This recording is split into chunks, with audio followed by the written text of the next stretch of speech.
안녕하십니까? 참으로 잘 오셨습니다. 잠깐 기도드리겠습니다. 사랑과 은혜가 풍성하신 하나님, 오늘 이렇게 우리에게 허락하신 이 집회를 통해서 하나님의 살아계심과 또 하나님께서 우리를 향하신 뜻이 얼마나 크고 놀라운지를 알게 해 주셔서 참으로 감사합니다. 말씀 앞으로 나오는 영혼마다 하나님께서 구워 살피시고 이번 집회 마치는 시간까지 함께 할 수 있도록 모든 여건과 형편을 도와주시기를 원합니다. 이 마음을 열어주시고 심령을 깨우쳐 주셔서 또 오늘의 말씀과 증거를 통해 하나님을 확실히 알 수 있는 참된 지혜를 베풀어 주시옵소서.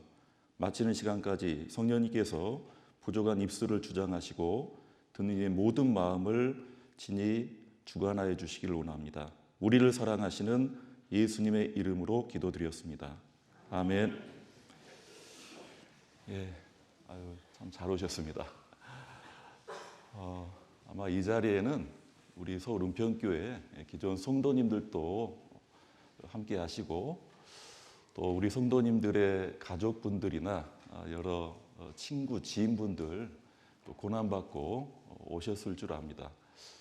오늘뿐만 아니라 이번 집회가 마치는 시간까지 우리 모든 분들에게 참으로 귀한 기회가 되고 또 이 성경을 알 수 있는 그런 집회가 되었으면 좋겠습니다.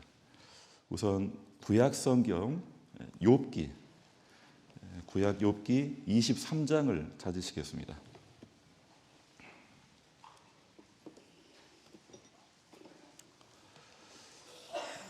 구약 성경 욥기 23장 3절입니다.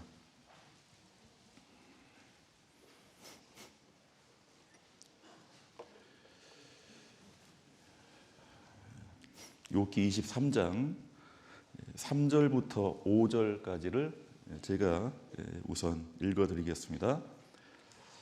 내가 어찌하면 하나님 발견할 곳을 알고 그리하면 그 보좌 앞에 나아가서 그 앞에서 호소하며 변백할 말을 입에 채우고 내게 대답하시는 말씀을 내가 알고 내게 이르시는 것을 내가 깨달으리라.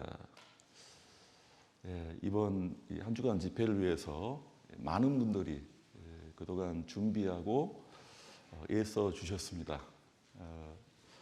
이 집회가 단순히 여러분들 교회에 다니게 하려고 하는 이 기독교 신자 되게 하려는 그러한 집회가 아닙니다. 교회에서 이런 집회를 하면 당연히 이 교회에 나오라고 또 기독교에 대해서 그 종교를 소개하고 그런 자리라고 생각하실 수도 있지만 이번 집회의 제목이 혹시 보이십니까? 여러분들 왼쪽 편에 성경 강연회입니다. 조금 고급스럽게 메인을 보시면 영어로 뭐라고 써졌습니까? 바이블 세미나라고 되어 있죠.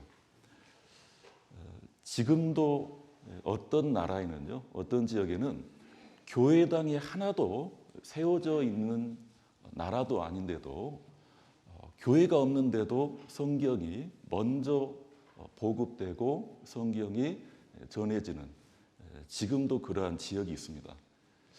그러니까 우리가 이 성경을 하나님이 주시고 성경을 우리 사람이 배운다는 것은 단순히 어떤 교회를 다니게 하려고 기독교라는 종교를 갖게 하려는 그러한 목적의 책은 아닙니다. 이 종교라는 이 영어 단어가 릴리전이라는 이 말이 있는데 그 말이 그리스에서 넘어왔답니다. 고대 그리스 말에 릴리가레라는 말이 있는가 봐요. 릴리가레. 그 말이 무슨 밧줄 같은 걸로 사람을 이렇게 묶다, 다시 묶다, 속박하다 그런 뜻에서 이 종교의 어원이 시작했다 합니다. 그러니까 이 종교라는 것은 누군가에는 뭔가 평안을 주고 위로를 주고 뭔가 이 답을 줄 수도 있겠지만 대개 이 종교라는 것이 뭔가 사람을 줄로 묵듯이 그 종교의 가르침에서 하라고 하는 것은 반드시 해야 되고 그 종교에서 하지 말라는 것은 하고 싶어도 참아야 되고 그것이 이제 어떤 특정 종교 안에서 살아가는 삶일 겁니다. 자, 이 성경을 우리가 배우는 것은 결코 기독교라는 종교를 우리가 먼저 알고 그 종교인이 되고자 하는 그런 목적이 아닙니다. 그래서 어쩌면 좀 아주 가볍게 자연스럽게 우리 지인분들이 또 가족분들이 권하셔서 마치 그 좀 콘서트나 어디 미술관 가듯이 강연에 있으니까 세미나 있으니까 한번 가봅시다 하는 것처럼 가벼운 마음으로 오신 분도 있을 것이고 어떤 분들은 가기 싫은데 엄청 이제 부담을 줘가지고 말 그대로 끌려오신 분도 있을 것 같아요. 저도 개인적으로 87년 당시도 2월 달이었는데 친구한테 무지무지하게 이제 싸웠습니다. 교회도 싫었고 성경은 친구 얘기를 들어보니까 이 성경책이 그런 내용이 있다라면 이것은 이 사람이 썼어도 이건 무지한 거짓말이다. 이건 있을 수가 없다. 이 성경을 그전에는 이 유교의 경전처럼 그래도 좀 점잖고 대단한 말씀으로는 생각했는데 이 친구가 먼저 이 성경을 배우고 저한테 전하는 내용이 너무 아닌 거예요. 그래서 이제 1년 동안 티격태격 하다가 이제 결국 이런 이 집회를 참석하게 되었습니다. 이제 오늘 제가 이제 좀 하루 동안 오늘 첫날 오신 분들 마음이 어떤 마음이실까? 저도 30몇 년 전에 그런 마음으로 이 강연에 첫날 참석을 했었는데 어떤 마음일까 좀 생각을 해봤어요. 그래서 이 화면을 보시면 성경을 배우기 꺼리는 이유가 뭘까? 그보다 먼저 교회를 가자고 하면 또 성경을 배워봅시다, 하나님을 믿어봅시다 하면 꺼리는 이유가 뭘까 생각해 봤는데 우선 이제 시간이 없다고 하세요. 교회를 다니게 되는 순간 뭐가 없어집니까? 일요일이 없어져 버려요. 일요일. 늦잠을 잘 수가 있습니까? 어디 뭐 공원이든 뭐 낚시 좋아하는 분들 뭐 낚시를 갈 수가 있습니까? 일요일만은 예배당을 가서 예배를 해야 되고 그렇게 생각합니다. 또 이번 집회도 이게 일요일만 하는 집회가 아니라 월요일부터 언제까지죠? 저녁 집회로는 토요일까지 그리고 이번 집회가 주일까지입니다. 그러니까 이제 무슨 말씀을 전하길래 일요일만도 아니고 이 평일에 그것도 아주 바쁘게 오늘 보내셨을 텐데 이 월요일부터 이런 집회를 하는가? 시간이 없다고 생각하는 분들이 있어요. 그리고 많은 분들이 이제 먼저 생각하는 것들이 이제 교회 다니는 사람들에 대한 선입관이 별로 안 좋아요. 저도 잘 압니다.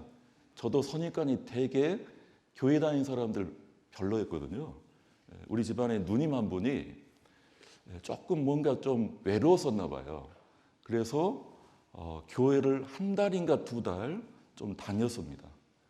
그리고는 이제 뭐가 안 맞았는지 교회를 안 갔어요. 그랬더니 그때부터 그 교회에 있는 교인들이 집에까지 막 쫓아오는데 이미 뭐 구역이 정해져 있고 무슨 직분이 뭐 주어져 있고 저도 또 제 집안도 전혀 교회에 대해서는 아주 거리가 먼 그런 집안이기 때문에 제 누님도 뭐 1~2달 다니고 안 나갈 줄 알았습니다. 근데 한 번 발을 들여놓은 순간 이제 그 교회 이름이 이제 콕 낀 거예요. 어렸을 때 그 모습을 보고 너무 힘들었어요. 직접 당하지는 않았지만 계속 찾아오는 겁니다. 그래서 제가 어렸을 때 교회에 대한 마음이 별로 안 좋았습니다. 그 선입관이 생긴 거겠죠. 그리고 교회는 뭔가 이제 말을 잘해요. 또 말이 되게 좋아요.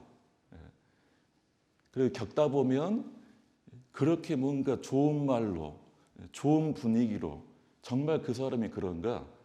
그래서 제가 이제 이 말씀을 전하다 보면 되게 교회에 대해서 안 좋은 마음을 갖는 분들이 과거에 교인 때문에 많은 어떤 손해를 보고 이른바 사기도 당하고 그런 분들이 꽤 있더라고요. 그래도 왜 그런지 모르겠어요. 불교 신자나 다른 종교 분들한테는 그런 일이 별로 없고 유독 이제 교회에 대해서 그리고 특히나 이제 교회를 내가 다닌다 하면 시간만 없는 게 아닙니다. 뭐니 해도 뭐가 없습니까? 그러니까 교회를 다니려면 돈이라도 있어야지. 일요일도 시간을 내야죠. 그리고 뭐 몇 푼이라도 뭔가 헌금이라도 해야죠.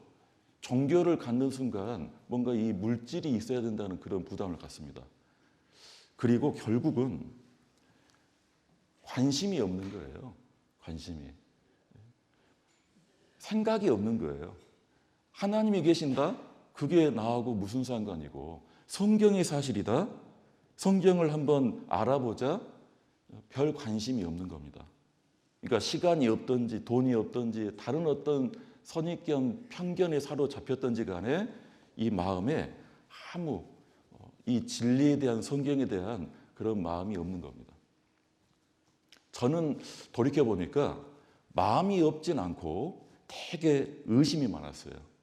진짜 성경이 아니다고 적극적으로 친구하고 만나면 항상 다퉜고 그러다가 결국은 이제 끌려왔습니다. 그리고 이제 오늘부터 전해지는 이런 말씀과 증거를 통해서 믿게 돼버렸습니다. 제가 믿고 싶어서 믿은 것도 아니고 제가 지금 목사라고 지금 앞에 서 있지만 제가 뭐 목사 되고 싶어서 목사 된 것도 아니고 하나님께서 증거를 통해서 우리에게 보여주셨습니다. 그래서 이번 성경 강연의 주제는 교회가 아니고 기독교라는 종교에 대한 어떤 소개하고 우리가 알아보는 그런 시간이 아니라 하나님에 대해서 알려는데 우리는 이 성경을 통해서 하나님을 알고자 합니다. 자, 하나님은 어떤 분인가? 여기 23장을 잡아놓으시고요. 요한복음 4장을 한번 봐보실까요? 요한복음 4장.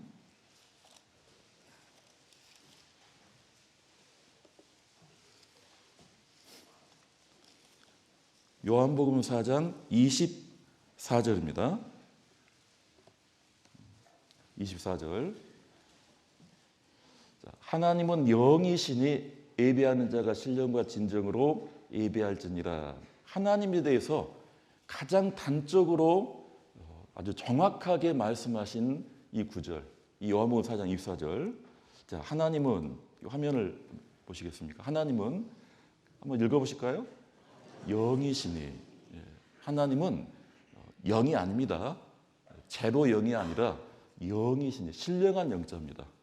영어로는 스피릿으로 되어 있어요. 우리 일상생활에 이 스피릿이라는 이 영어단을 별로 들어볼 수 없는데 요즘 이제 소울이란 말을 많이 하죠. 누구는 소울이 많다, 소울이 깊다, 소울이 없다. 스피릿이 어디서 쓰나 봤더니 저 어렸을 때 우리나라 이 한국군하고 주한미군하고 1년에 한 차례씩 훈련을 하는데 그 연합훈련 이름이 팀 스피릿이었어요. 팀 스피릿. 그러니까 진짜 미군하고 한국군하고 뭔가 이 혼도 아니고 영으로 뭔가 이렇게 결합이 되고자 그렇게 훈련을 하려고 그런 제목을 붙였는지. 근데 우리가 이 영이라는 것은 무엇입니까? 하나님은 영이시라는데 누가복음에 보면 영은 살과 뼈가 없다 했어요. 그러니까 영의 반대 개념이 살과 뼈입니다. 그러니까 영은 육이 아닙니다. 자, 살과 뼈, 육이라는 건 뭐냐면 보이거나 만질 수 있거나 그리고 시간이 지나면 뭔가 늙거나 병들거나 죽거나 썩거나 하는 변하고 사라지는 것들입니다. 물질은. 근데 영은 살과 뼈가 아니라는 것은 이 영은 보이지도 않고 그리고 죽지도 않고 썩지도 않은 거예요. 디모데전서 6장 15절 말씀인데 기약 이르면 하나님이 그의 나타나심을 보이시리니 하나님은 복되시고 홀로 한 분이신 능하신 자이며 하나님을 왜 하나님이라냐면 한 분이기 때문이에요. 하느님이 아닙니다. 이 애국가의 시작도 원래는 하나님으로 시작했대요. 근데 이제 하느님이 보고 와서 이렇게 됐는데 실제 하느님이라는 것은 하늘님이라는 것에서 이렇게 리을자가 빠진 거죠. 하늘을 어떤 신으로 섬기는 것입니다. 하늘님. 근데 하나님은 한 분밖에 안 계신 겁니다. 영어 단어로 하나가 뭡니까? 너무 어려운 걸 제가 여쭤봤죠. 원. 이 원이라는 단어도 대문자를 써가지고 그 앞에 오직이라는 only, the only one 하면 그것은 한 분밖에 계시지 않은 하나님을 뜻한답니다. 그러니까 하나님은 한 분밖에 계시지 않아요. 근데 이제 16절을 보시면 16절에 오직 그에게만 하나님에게만 죽지 아니함이 있고 왜냐하면 영은 죽지 않는 겁니다. 쉽게 말해서 영은 영원한 거예요. 하나님은 영원하신 분입니다. 가까이 가지 못할 빛에 가시고 아무 사람도 보지 못하였고 또 볼 수 없는 자신이 하나님은 분명히 살아 계신데 그리고 영원히 계시는 분인데 변하지도 않는 분인데도 보이지 않는데요. 볼 수도 없답니다. 우리의 눈으로 보는 것은 많습니다. 볼 수 있는 것, 보여지는 것은 아주 많아요. 그렇지만 지금 이 강당 안에도 지금 불빛이 환한데 이렇게 밝은 불빛의 강당 안에도 결코 볼 수 없는 것들이 있어요. 이 강당 안에 존재하는 것들 중에 우선 뭐가 있습니까? 공기, 공기. 지난번 집회 때는 어떤 분이 산소 그러시더라고요. 당연히 산소도 안 보이고 포함한 공기도 분명히 존재하지만 보이지 않습니다. 만약에 이 강당에 들어오셔서 지금 좀 먼저 오신 분들은 한 30분 정도 앉아 계실 겁니다. 공기가 없거나 공기 중에 산소가 부족하다면요. 아마 이 자리에 계실 수가 없어요. 머리부터 띵할 수 있어요. 분명히 산소가 있기 때문에 우리는 지금까지 자리할 수 있습니다. 자, 이 강당 안에 산소가 있는 거 믿으십니까? 자, 보고 믿는 게 아니에요. 왜? 산소는 보이는 것이 아닙니다. 너무 작기 때문에. 여기 지금 이불이 있고 아주 따뜻하게 보이는 캐시미어 아이보리색의 요처럼 개켜져 있는 것 같은데 이불을 뺐어요. 그랬더니 뭡니까? 뭡니까? 아이보리색의 강아지죠.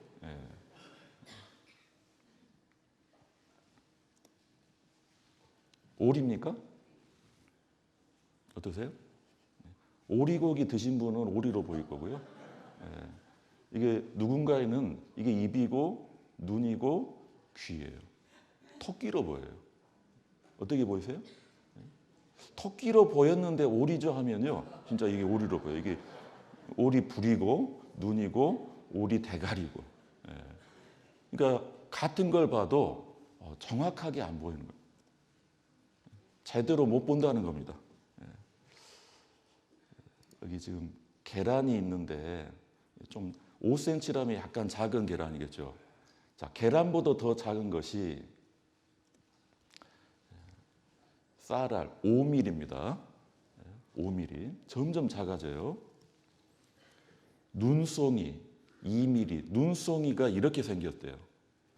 우리의 육안으로 이 눈송이 결정을, 이 육각형이라는 결정을 볼 수 있다는 건요. 그분은 대단히 눈이 좋거나 뭔가 좀 의심스러워요. 이 정도도 우리는 제대로 못 봅니다. 근데 눈은 이렇게 생겼습니다. 그리고 더 작은 0.3mm 크기의 진드기, 아주 조그만 눈이 안 보여요. 근데 어떤 분은 가끔 이 진드기를 봤다는 분이 있어요. 그건 뭐냐면 이 진드기가 모기처럼 피를 빨아먹거든요. 진드기를 본 건 뭐냐면 이미 피 빨린 겁니다. 실컷 빨려가지고 이 진드기가 빵빵해진 그 상태는 가끔 보인답니다. 진드기가 0.3mm 더 작아집니다. 사람 피부 세포인데 이제 지금부터는 단위가 바뀌어져요. 마이크로미터입니다. 1m에 100만 분의 1이에요. 100만 분의 1. 그것이 마이크로미터. 우리 피부 세포가 그렇게 작습니다. 더 작은 것이 미세먼지. 10 마이크로미터고 그다음에 적혈구 그리고 초미세먼지. 적혈구보다 더 작은 2 마이크로미터고 더 작아진 그 악명 높은 코로나19 바이러스 이제 마이크로미터가 아니에요. 100나노미터. 나노라는 건 10억 분의 1미터예요. 1미터를 10억 개 쪼개놓은 겁니다. 그렇게 작은 것이 코로나 바이러스예요. 저도 오늘 마스크 쓰고 이 강단에 올라왔거든요. 혹시 몰라가지고 오늘 이 마스크 중에 KF94 마스크 있죠. 94 마스크 들어보셨죠? 예, 코로나 때 덕에 우리가 그걸 알았어요. 94를 꼭 써야 된다. 왜 94인 줄 아십니까? 0.4 마이크로미터의 어떤 그렇게 작은 입자를 94% 차단할 수 있는 마스크가 이 KF94 마스크랍니다. 코로나 때문에 제가 별걸 다 알아요. 이게. 99 마스크도 있어요. 99% 차단하는 마스크. 그런데 이걸 보면 어떻게 보면 좀 힘 빠집니다. 왜냐하면 이 94 마스크를 아무리 잘 써도 이 코로나 바이러스는 그보다 훨씬 더 작습니다. 100나노미터예요. 더 작은 DNA가 있고 그보다 훨씬 더 작은 지금부터 이제 또 PM이라는 게 뭐냐면 피코미터라 그래요. 이거는 1m를 1조 번 쪼개는 거예요. 10의 마이너스 12승분의 1입니다. 물 분자. 물은 보이지만 그 분자 단위까지는 우리가 볼 수 없습니다. 물을 H2O라 그러죠. 여기 지금 산소 원자가 120 ppm이라는 것은 얼마나 작겠어요. 그래도 존재하는 겁니다. 더 작은 이제 수소.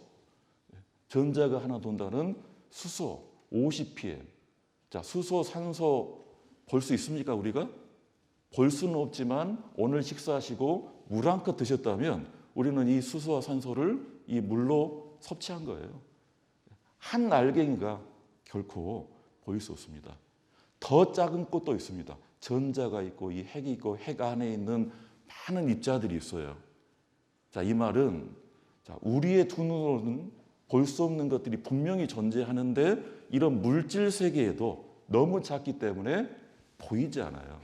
근데 하나님은 영이시기 때문에 이 영은 영원하다는 것은 이런 물질보다 훨씬 더 완전한 겁니다.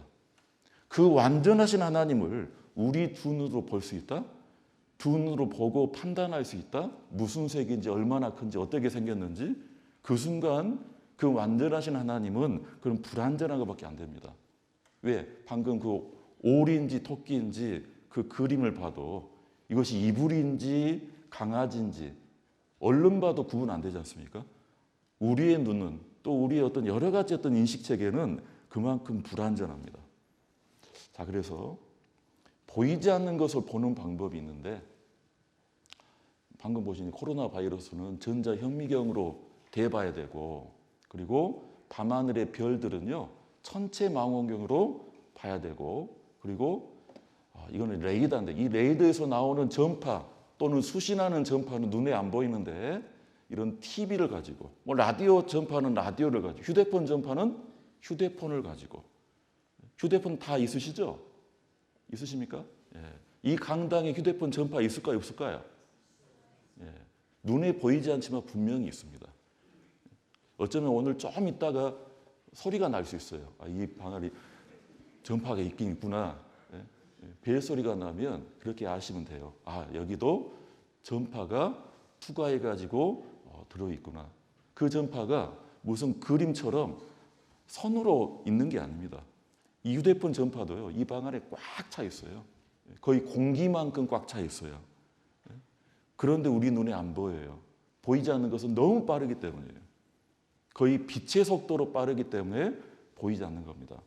그리고 하나님, 영이신 하나님은 무엇으로 볼 수 있느냐? 이 성경으로 볼 수 있습니다. 그래서 우리가 성경을 배우는 겁니다. 그것이 하나님께서 우리에게 성경을 주신 첫 번째 목적이기도 합니다. 성경을 통해서 눈에 보이지 않는 하나님을 보고자 하는 겁니다. 보는 방법은 대상마다 다 달라요. 지금 제 목소리 잘 들리십니까? 예. 뒤에 서 계신 분 잘 들리십니까? 예. 안 들린다 해서 눈을 크게 뜨지 않죠. 예. 안 들리면 어떻게 하시죠? 예. 막 귀를 갖다 댑니다. 귀는 소리를 보는 거예요. 들어보는 겁니다. 김장김치 맛있게 하면 보면 딱 보면 아십니까? 우리 여기 어르신들 많이 계시는데 작년 겨울에 김장 하셨다면요. 몇십 년, 수십 번 김장하셨을 거예요. 똑같은 레시피로 소금에 절여가지고 양념을 만들어가지고 버물려서 수십 번 했기 때문에 이번만큼은 딱 보면 압니까? 잘 됐다, 간이 맞다, 알 수 있어요? 아니에요. 어떻게 봐야 돼요? 먹어봐야 돼요. 우리 혀로 우리가 씹어 먹든지 질감을 씹고 아니면 만져보든지 소리는 들어보든지 그렇죠?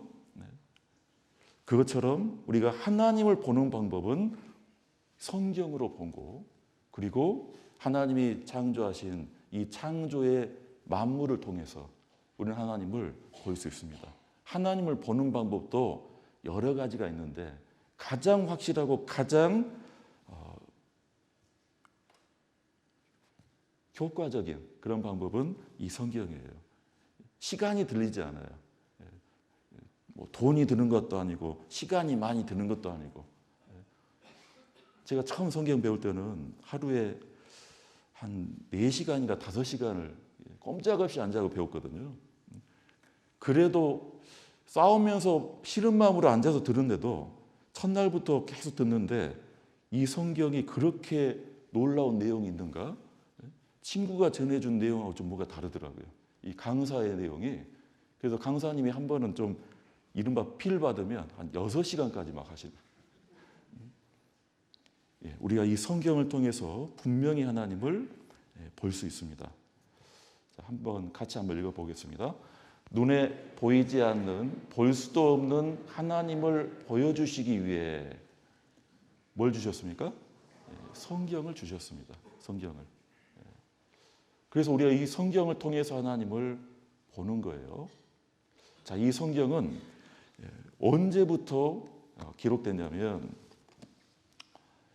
지금부터 3,500년 전이 BC 1,500년 전이라는 것은 AD, BC, 기원전, 기원후 그 기준으로 봐서고 우리 시대 2025년 기준으로는 3,500년 전에 창세기가 기록되었고 그리고 가장 나중에 곧 우리 보기에는 가장 최근에 기록된 성경은 요한계시록 성경입니다. 얼마나 오래전이냐면요. 고려시대가 지금 한 1000년 전이에요. 조선시대 한 500년 전. 그 전보다 훨씬 이전에 성경은 이미 그 기록이 완성되었습니다. 성경은 한 권이 아니라 66권인데요. 40명의 기자에 의해서 기록이 되어 있어요.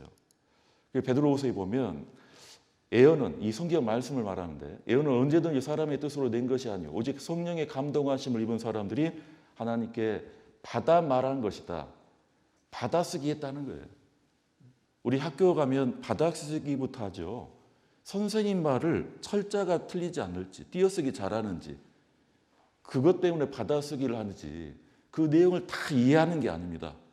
내 마음은 호수여 선생님 불러주면 아이들이 막 받았어요. 내 마음은 호수여. 자기 가슴속에 마음속에 호수가 있다는 얘기인가? 그걸 이해하는 학생은 없어요. 우리 어린이들이. 그러나 받아쓸 수는 있습니다. 그것처럼 이 성경은 하나님께 감동을 입고 받아 썼습니다. 사람의 뜻, 사람의 생각이 기록된 게 아니라는 겁니다.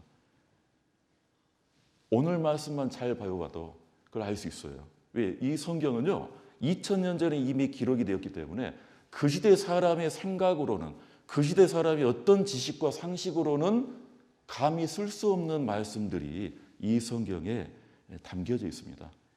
자, 그래서 이 성경이 아주 오래전에 기록이 됐어요. 그리고 여러 언어로 기록되었어요. 구약 성경은 대부분 히브리어로 또는 아람어로, 신약 성경은 헬라어로. 그리고 성경이 기록된 지역들, 그 땅들은 이스라엘 또는 소아시아, 지금의 터키입니다. 로마, 그리스 이런 지역에서 기록이 되었고 그리고 약 2만 5천여 개의 사본이 있습니다. 여러 사본이 있어요. 여러 내용들이 있는데 여기 지금 이 사본이라는 것이요. 2만 5천여 개의 사본 중에 가장 오래전에 기록된, 지금 인류가 가지고 있는 발견한 사본 중에 가장 오래전에 발견된 사본이 있어요. 그 사본이 쿰란이라는 곳에서 발견되었습니다. 20세기 최고의 고고학 발굴로 기록된 쿰란 제1동굴입니다. 이 동굴에서 발견된 성경 사해 사본을 인하여서 전 세계를 놀라게 한 2000년 전에 쓰여진 사본이 세상에 드러나게 되었습니다.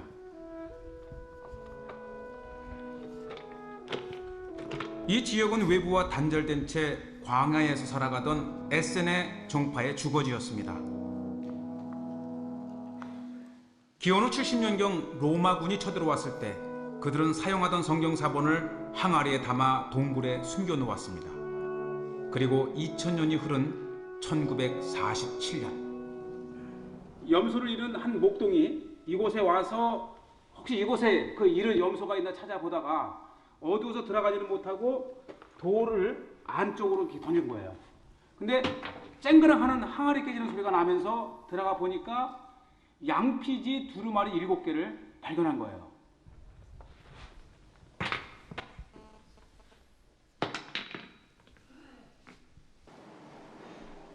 (2000년) 동안 잠들어 있던 항아리에는 동물의 가죽을 이용한 양피지 두루마리가 있었는데요. 목동들이 찾은 두루마리가 고고학자들의 손에 들어간 결과 2000년 전에 쓰인 성경의 사본이란 것이 밝혀졌다고 합니다. 제1동굴을 발견한 뒤 주변 지역을 발굴했는데요. 두루마리가 보관된 동굴 10여 개에서 문서 1000여 개를 더 찾게 됩니다. 특히 제4동굴에서는 성경의 이사야서 66장 전권이 발견되었습니다. 이곳에서 성경 전권이 발견되었고, 여기에서 발견된 성경이 가장 오래된 필사본이라는 겁니다. 저도 가봤습니다. 저도 이 동굴 속을 가보고 싶었는데 여기는 이 로프에 의지해야 돼요. 함부로 못 갑니다. 쿰란이라는 곳입니다. 이 쿰란은 1947년에 발견되었는데 이게 왜 어떤 의의가 있냐면요. 이 사본입니다. 사본 역사가 1000년이나 앞당겨졌대요. 이 쿰란 사본이 발견되기 전에 어떤 사본이 있었길래 1000년이나 이 사본의 역사가 앞당겨졌냐. 지금의 러시아의 그 레닌그라드라는 곳이 있어요. 레닌그라드. 이 레닌이라는 사람이 지금 죽었는데 그 사람이 이제 이 러시아 혁명으로 도시 이름을 바꿨어요. 원래 그 도시 이름이 베드로의 도시입니다. 상트페테르부르크에서 그 사본, 그 상트페테르부르크 성당에 있는 성경 사본이 가장 오래된 사본이었었어요. 그런데 이 쿰란 동굴에서 발견된 사본이 지금부터 한 2200년 전, 오래된 건, 그러니까 지금부터 한 2000년 전에 기록된 사본이었습니다. 이건 레닌그라드 사본이고요. 이 사본보다 훨씬 더 오래전에, 바로 이제 아까 제가 서 있던 곳이 이곳이에요. 마사다라는 곳인데 여기서 이제 이쪽을 바라본 겁니다. 이 쿰란 제4동굴입니다. 이쪽이. 이 지역은 이 성경을 필사하는 곳이에요. 필사라는 게 뭐냐면 2000년 전에 사람들이 이 성경 한 권을 그대로 복사하는 겁니다. 복사 기기가 없으니까 사람 손으로 베껴서 필사를 남기는 거예요. 근데 복사기보다 훨씬 더 정확합니다. 이유가 뭐냐? 여기 보시면 성경 필사반만 있는 게 아니에요. 거기 가보면 무슨 벼루도 많고 무슨 붓 이런 유적들이 아주 많은데 희한하게 이쪽이 물이 부족한 곳인데도 그렇게 저수시설, 이건 정결 예식이 아닌데 실제는 목욕탕, 이런 욕탕 시설이 많아요. 욕실이.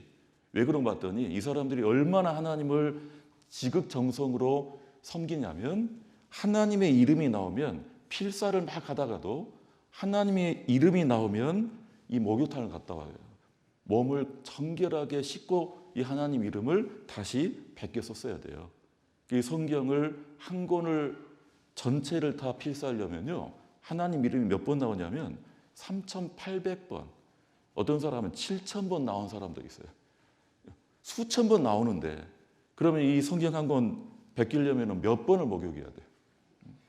그래서 그 욕실 유적을 가보니까 어떤 욕실이든지 들어가는 계단하고 나오는 계단, 입구와 출구가 달라요.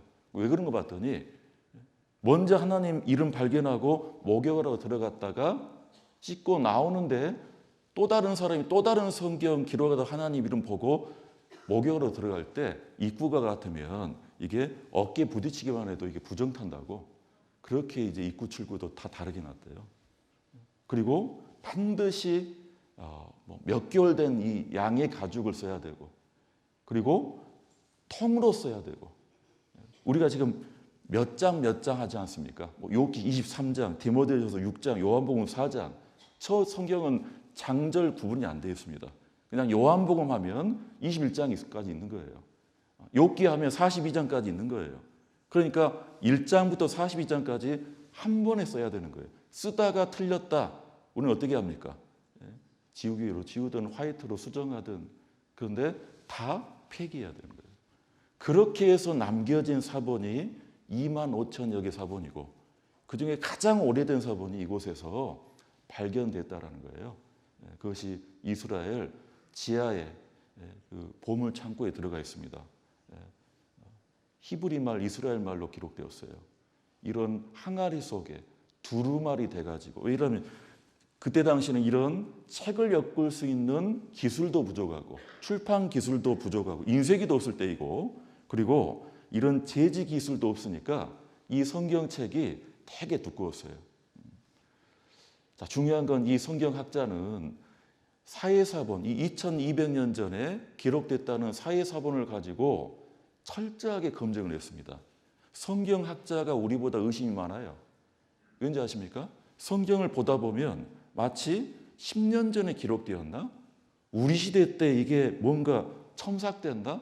첨삭이라는 것이 유리한 것은 첨가하고 불리한 건 삭제해버리고, 사람이 뭔가 이게 나중에 바꿨나? 할 정도로 우리 시대까지의 역사나 앞으로 될 일들, 마치 얼마 되지 않은 시점에서 이 성경이 기록된 것처럼 너무나 확실하기 때문에, 그래서 이 성경학자들이 혹시 옛날 성경은 우리가 보는 성경하고 좀 다를까 해서 이렇게 꼼꼼하게 글자 하나 놓치지 않았습니다. 결론은 뭐냐면 마소라 사본과 사해 사본은 완전히 일치한다. 마소라 사본과 방금 레닌그라드 러시아에 있다는 그 사본, 그런 사본들과 이 사해 사본, 시대차가 1000년인데도 우리가 보는 성경과 전혀 틀림이 없다는 거예요. 사해 사본 발견 75주년, 현대 성경과 놀랄 정도로 차이가 없다. 신약 성서는 사본들끼리 비교했을 때 그 내용이 놀라울 만큼 일치한다. 내용만 일치하는 게 아니에요. 성경을 자세히 보면요, 사람 이름, 지명, 날짜, 숫자, 접속사 하나까지도 절대 바뀌어진 게 없습니다. 그리고 여러 언어로 번역되었습니다. 그래서 지난 2020년 코로나가 한창일 때도 3,395개 언어로 번역이 되었고, 2023년 3,610개, 그리고 작년에는 3,686개 언어, 계속 언어 번역 숫자가 늘어나요. 이 3,686개 안에 우리 한글 성경이 하나예요, 하나. 한글 성경이. 2033년까지 모든 언어로 성경이 번역될 것이다. 그래서 옛날 우리 신약 성경이 완전히 번역된, 틀림없이 한글입니다. 마태복음인데 마태복음 대1장 이렇게 되어 있죠. 옛날 말입니다. 이건 1887년에 이미 이 신약 성경은 한글로 번역되었어요. 그리고 구약 성경까지 완전히 66권이 번역된 해가 1911년도입니다. 그 시절은 아쉽게도 이제 일제 지배를 받을 때라 연도를 1991년 이렇게 써놨지만 실제는 그 때는 이렇게 써놨어요. 명치 44년. 명치라는 게 일본어로 메이지예요. 일본의 당시 천황의 연호를 썼어요. 천황의 연호를. 제가 이 성경도 특별히 갖고 와봤는데, 이 성경이 신약 성경입니다. 신약 성경이 이 성경보다 더 두꺼워요. 신약 성경이 1887년에 한글로 된 신약 성경. 그리고 이 성경은 1930년대에 번역된. 이때는 이제 뭐라고 되어 있냐면 사진 보여드릴게요. 쇼와 13년이에요. 쇼와라는 것이 그 좀 악명 높은 우리에게 히로히토 당시의 천황이죠. 그 연호를 썼어요. 1938년 판입니다. 이게 1938년. 제가 왜 이걸 갖고 있냐면 어떤 어르신하고 한창 이제 1대1로 이렇게 상담 대담을 하는데 다 믿으시는 것 같은데 제가 결정적인 증거를 이제 전했어요.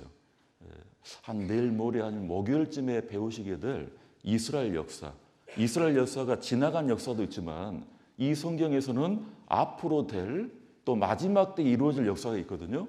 이스라엘이 나라 없이 지내다가 그 나라를 다시 세웠습니다. 그 땅에 돌아와서. 그 말씀이 성경에 미리 기록되었고 수천 년 전에 그리고 우리 시대에 1948년에 말씀대로 이루어졌습니다. 어르신이 정말 이게 좀 결정타가 됐어요. 그래서 야 진짜인가 보다. 그래서 저도 이 속으로 드디어 됐다. 이제 복음으로 들어가려고 하는데 잠깐만 하시더라고요. 저한테 우리 젊은 저 목사 잠깐 그 보고 있는 성경 좀 잠깐 좀 보고 있다 그러는데 왜 그러세요 하니까 맨 앞을 보시더라고요. 맨 앞을 또 보니까 그 당시 제 성경이 개역 한글 1961년에 나온 성경이었거든요. 그걸 확인하시고는 김새다는 거예요. 나 이럴 줄 알았다. 1961년에 나온 성경 가지고 1948년에 이스라엘 독립하고 나라 찾았던 그 내용 누가 말 못하냐. 10몇 년 후에 이 성경을 썼겠구만. 그렇게 보시는 거예요.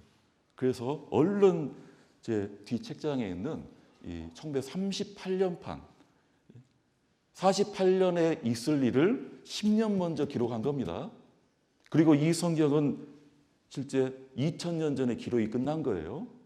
어디 성경을 제가 보여드렸냐면 여기 구약에 있는 에스겔 성경을 보여드렸어요. 에스겔 성경 2600년 전에. 잘 안 보이시죠? 그래서 찍어왔습니다. 여기를 읽어드렸어요. 내가 또 당시의 표기가 이렇게 돼요. 내가 또 사람을 너희 위에 많게 하리니 이들은 이스라엘 온 족속이라 그들로 성읍들에 거하게 하며 빈 땅이에요. 빈 땅에 건축하게 하리라. 빈 땅에 건축하게 하리라. 2600년 전에 이 말씀을 주시고 그리고 1938년 판에도 이 성경이 있고 우리가 보고 있는 60년대에 나왔던 2000년대에 출판됐던 성경은 동일한 겁니다. 그 어르신이 드디어 이제 마침내 이 성경 말씀을 하나님 말씀으로 받아들인 겁니다. 그리고 실제 이 띄어쓰기 시작도요.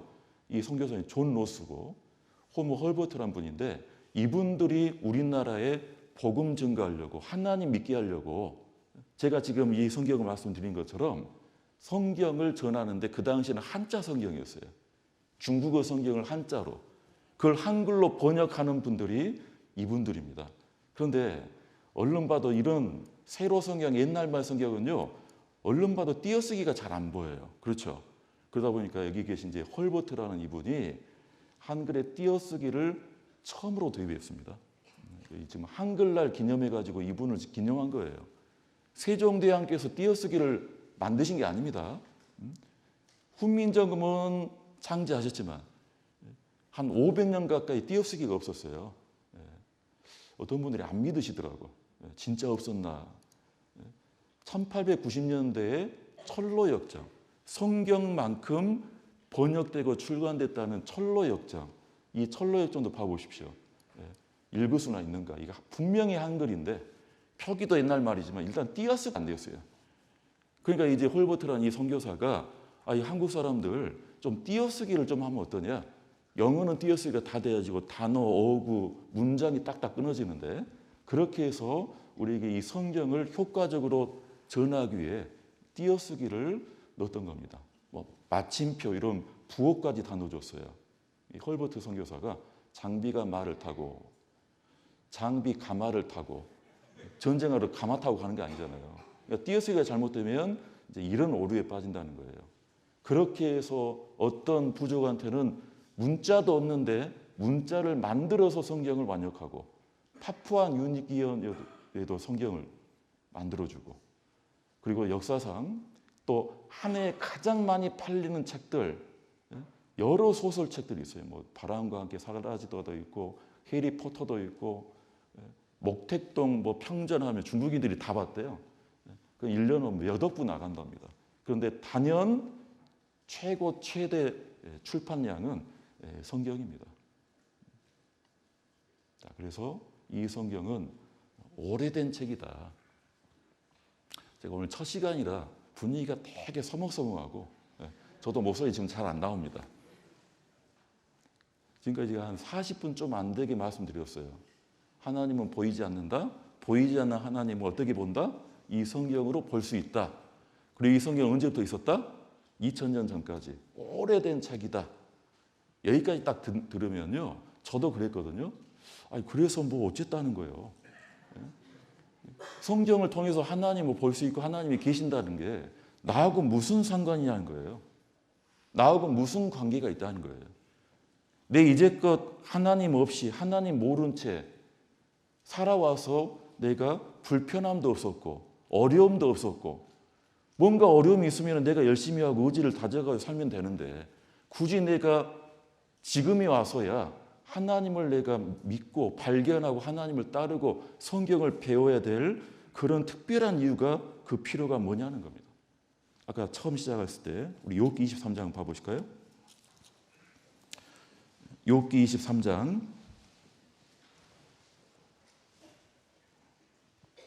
3절입니다.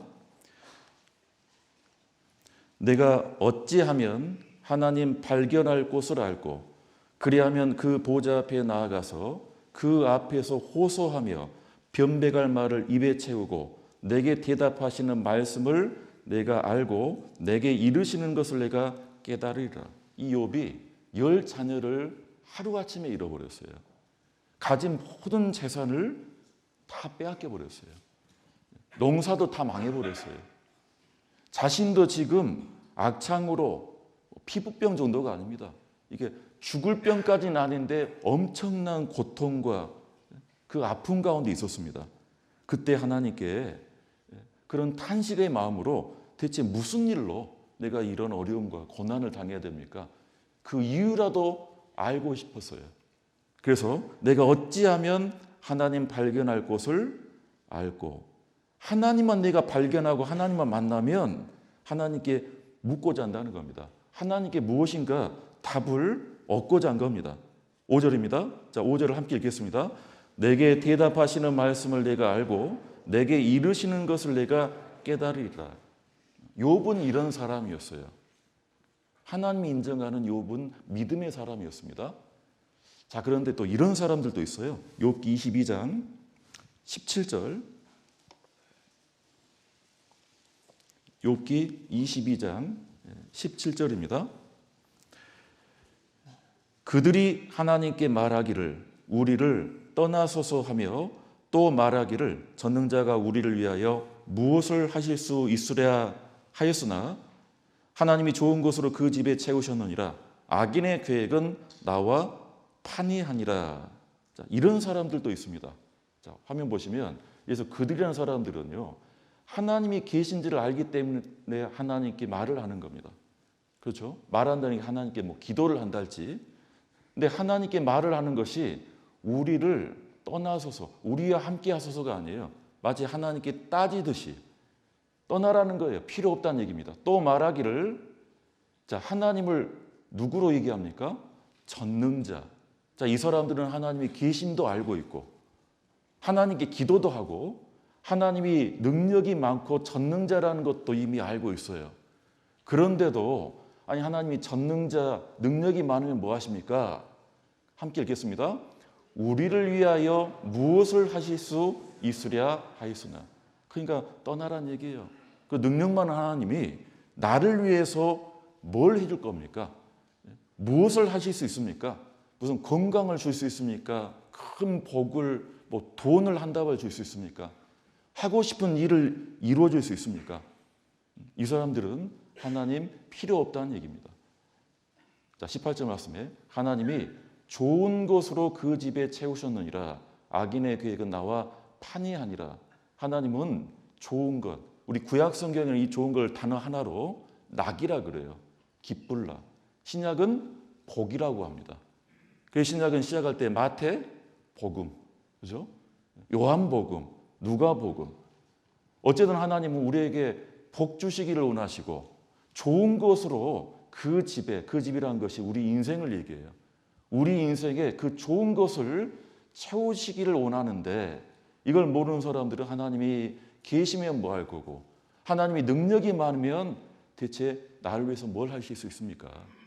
하나님께로부터는 유익은 뭔가 원하는데 하나님이 어떤 분인지를 모르기 때문에 이 마음이 안 맞다는 거예요. 지금도 교회를 다니거나 또는 어떤 다른 종교, 절을 나가시거나 대개 사람들은 그 하나님이라는 그런 절대자가 누군지 어떤 분인지보다 내 상황에 내 형편에 지금 내 가장 필요한 것이 무엇인지 그러다 보면요. 올 한 해를 봤을 때 가장 교회당이나 절에 문정성시를 이룰 때가 언제냐면 한 11월쯤이에요. 언제일까요? 어떤 분은 김장철인가? 11월 수능 시즌 때예요. 그럴 때 뭔가 내 아이가 집안의 어떤 학생이 시험을 봐야 되는데 그럴 때 없었던 이 신앙심까지 막 올라옵니다. 뭐라도 붙잡고 싶습니다. 요즘도 그런지 모르겠어요. 예전에 그 대입 시험장 앞에까지 어머니도 와가지고 뭘 붙여요. 엿을 붙이고 부적을 붙이고. 내가 원하는 것을 위해서 하나님이든 예수님이든 부처님이든 누구라도 상관없는 마음으로 그런 어떤 것을 원하는데 하나님이 그것을 주지 않으니까 뭔가 생각이 달라지는 겁니다. 자, 하나님은 이사야서 말씀에 너희가 어찌하여 양식 아닌 것을 위하여 은을 달아주며 배부르게 못할 것을 위하여 수고하느냐. 나를 청종하라. 그리하면 너희가 좋은 것을 먹을 것이며 너희 마음이 기름진 것으로 즐거움을 얻으리라. 근데 이 부분 좋은 것을 먹을 것이며 라고 했는데 실제 이것이 육신적인 게 아닙니다. 현세적인 게 아니라는 거예요. 왜냐하면 배부르게 못할 것을 위하여 수고하느냐 이렇게 하나님께서 질책하셨거든요. 우리가 수고를 하는데 결국은 그것이 월급이든 수당이든 다른 어떤 것이든 간에 그걸 통해서 우리가 일단 식사를 해결하고 어떤 거처를 마련하고 집을 사고 자동차를 장만하고 옷을 해입고 그렇게 해서 한평생을 살아가는 겁니다. 자녀를 낳고 가족 가운데 내 배를 위해서. 근데 중요한 것은 하나님은 어찌 배부르게 못할 것을 위해 수고하느냐. 그것은 한때뿐이고 한평생 살다가 지나가 버리면 아무리 내가 오늘 식사를 잘했다 해도 지금 서울 시내에 한 끼가 10만 원짜리가 아니라 한 50만 원짜리, 100만 원짜리 그런 식사도 있대요. 그런 식사도. 우아한 용어도 있더라고요. 파인 다이닝인가. 그런데 예약이 안 된대요. 예약이 안 된대요. 그렇게 문정성실해요.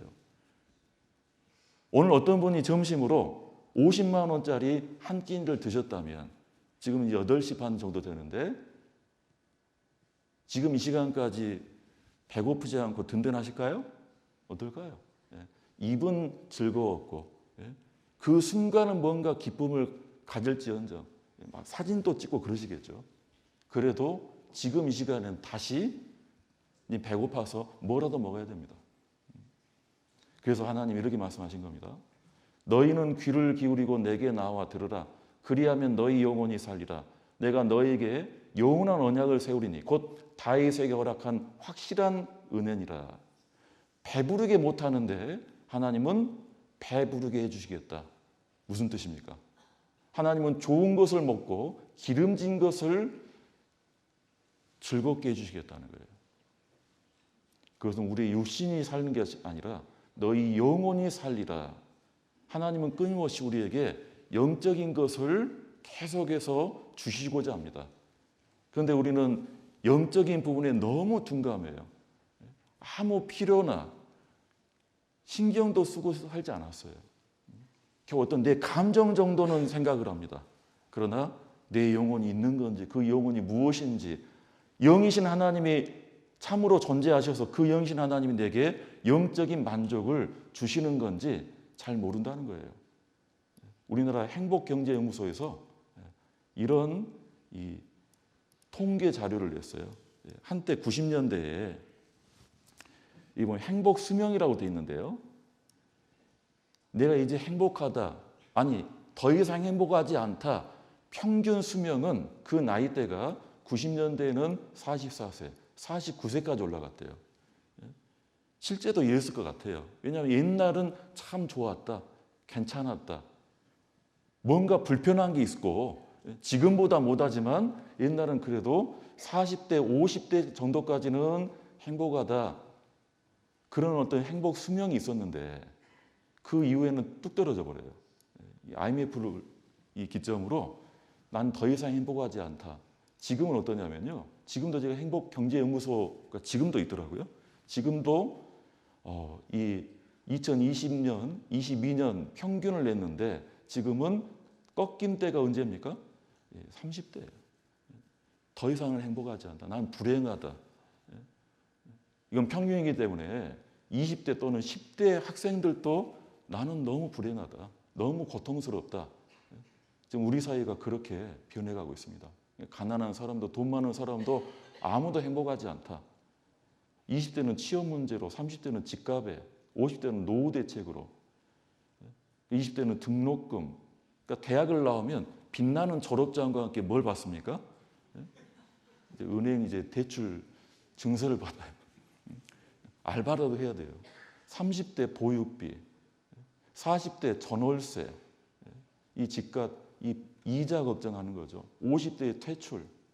그러니 허허 웃지만 가슴은 빌헛자입니다. 뻥 뚫려 있어요.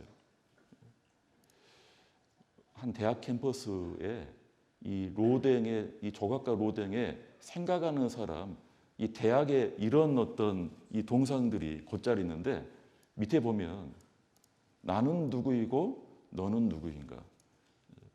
고등학교에는 이런 게 없을 거예요.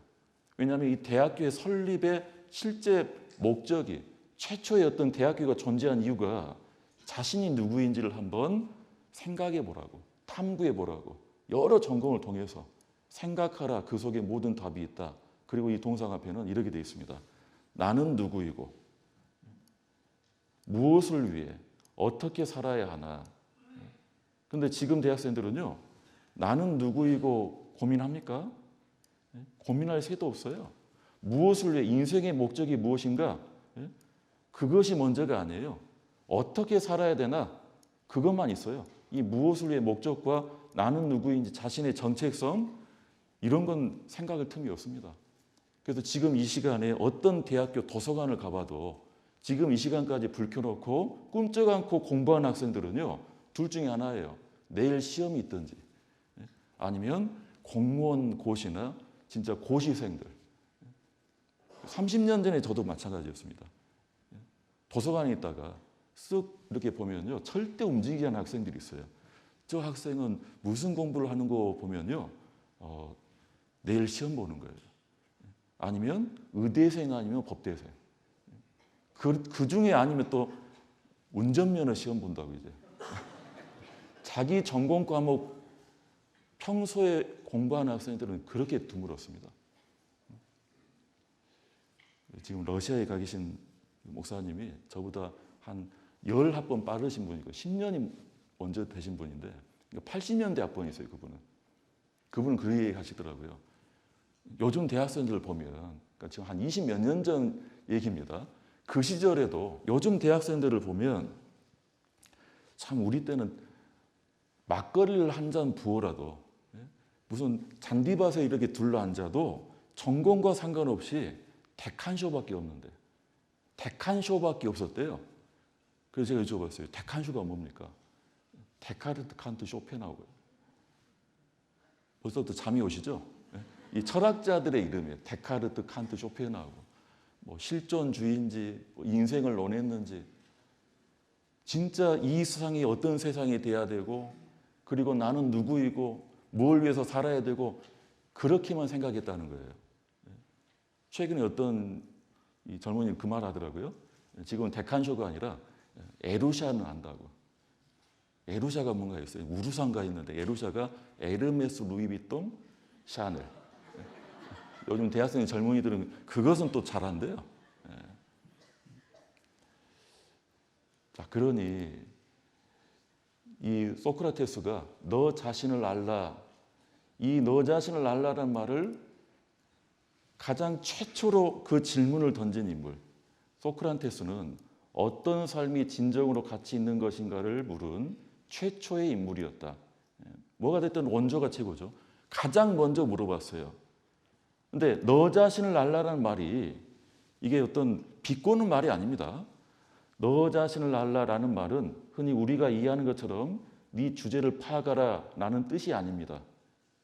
이건 말 그대로예요. 자신이 어떤 존재인지를 한 번이라도 알아야 된다. 생각해 봐야 된다. 그 시점 이전까지는 그런 게 없었대요. 자기 자신에 대해서 곰곰이 생각할 여유도 없었고, 그런 사람의 어떤 깊이도 없었고, 그런데 인간이 영혼을 가진 위대한 존재임을 스스로 기억하여 거기에 어울리게끔 처신하라라는 뜻이 너 자신을 알라라는 겁니다. 소크라테스는 이런 어떤 질문을, 명제를 던졌는데 답을 주긴 했습니까? 철학자들은요, 질문은 많아요. 아주 근본적인 질문까지 하는데 거기에 어떤 해답이 있거나 정답이 있거나 진리가 있지는 않습니다. 예. 그렇다고 또 종교에 있느냐? 한 스님이, 공부 많이 하신 스님입니다. 나는 누구인가? 오직 알 뿐 모를 뿐? 모를 뿐인데 이 제목이 거창해요. 이거 아무나 할 수 있는 말이 아니래요. 오직 모를 뿐. 불교를 비하하는 게 아닙니다. 종교에는 답이 없어요. 종교에는.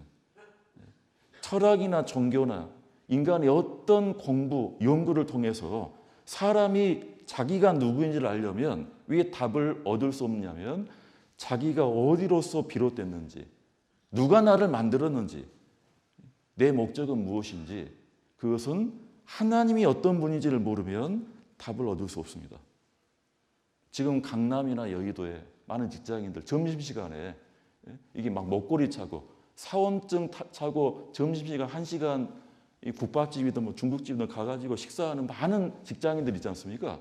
식사 시간 거의 끝날 쯤에 그 직장인들 한 사람 붙잡고 당신 어디 갑니까 하면요. 나 이쪽 앞에 건물에서 일합니다. 무슨 회사입니까? 무슨 회사라고 말할 수 있어요, 없어요? 있죠. 그렇잖아요. 삼성입니다. 뭐 LG입니다. 무슨 회사입니다. 거기서 뭐 하는 회사입니까? 예, 우리 회사에는 뭐 배를 만듭니다. 집을 만듭니다. 뭘 팝니다. 그 회사의 사장은 누굽니까? 예, 누굽니다. 설립 연도는 어떻게 됩니까? 다 얘기할 수 있어요. 그렇죠? 그런데 당신의 인생은 어디를 가고 있고 지금 세상은 어떤 세상이고 언제부터 시작했고 그걸 아는 사람 있을까요? 내가 어디에 속해 있는지, 그것이 회사인지 집안인지 그런 부분들은 다 자기 어떤 위치, 포지션을 알고 있지만 실제 그 사원증을 차고 있는 것처럼 자신의 정체성, 그러니까 아이덴티티라고 그러죠. 그것을 아는 사람이 과연 누구냐는 거예요. 그러니까 하도 물어보니까 이 스님이 답을 주셨습니다. 오직 알 뿐 모를 뿐? 그건 모른다는 거예요. 자, 성경은 그 답을 줄 수 있다는 겁니다. 성경에는 하나님이 존재하시고 하나님이 이 성경을 통해서 우리에게 살고 있는 이 세상이 어떤 세상인지, 그 역사가 어떤 역사인지, 앞으로 어떻게 이루어질지, 더 나아가 나라는 존재는 어떤 존재인지, 그것을 감히 이 하나님 말씀 성경은 우리에게 그것을 알려주십니다. 오늘 이제 첫날 오셨으니까 다른 성경은 몰라도 성경 맨 처음 창세기 1장 1절은 좀 보고 가겠습니다. 창세기 1장 1절.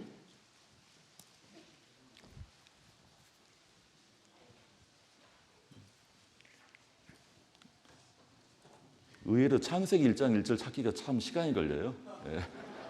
이 성경이 앞에 뭐 차례도 나오고 해가지고 한번 같이 한번 읽어보실까요? 태초에 하나님이 천지를,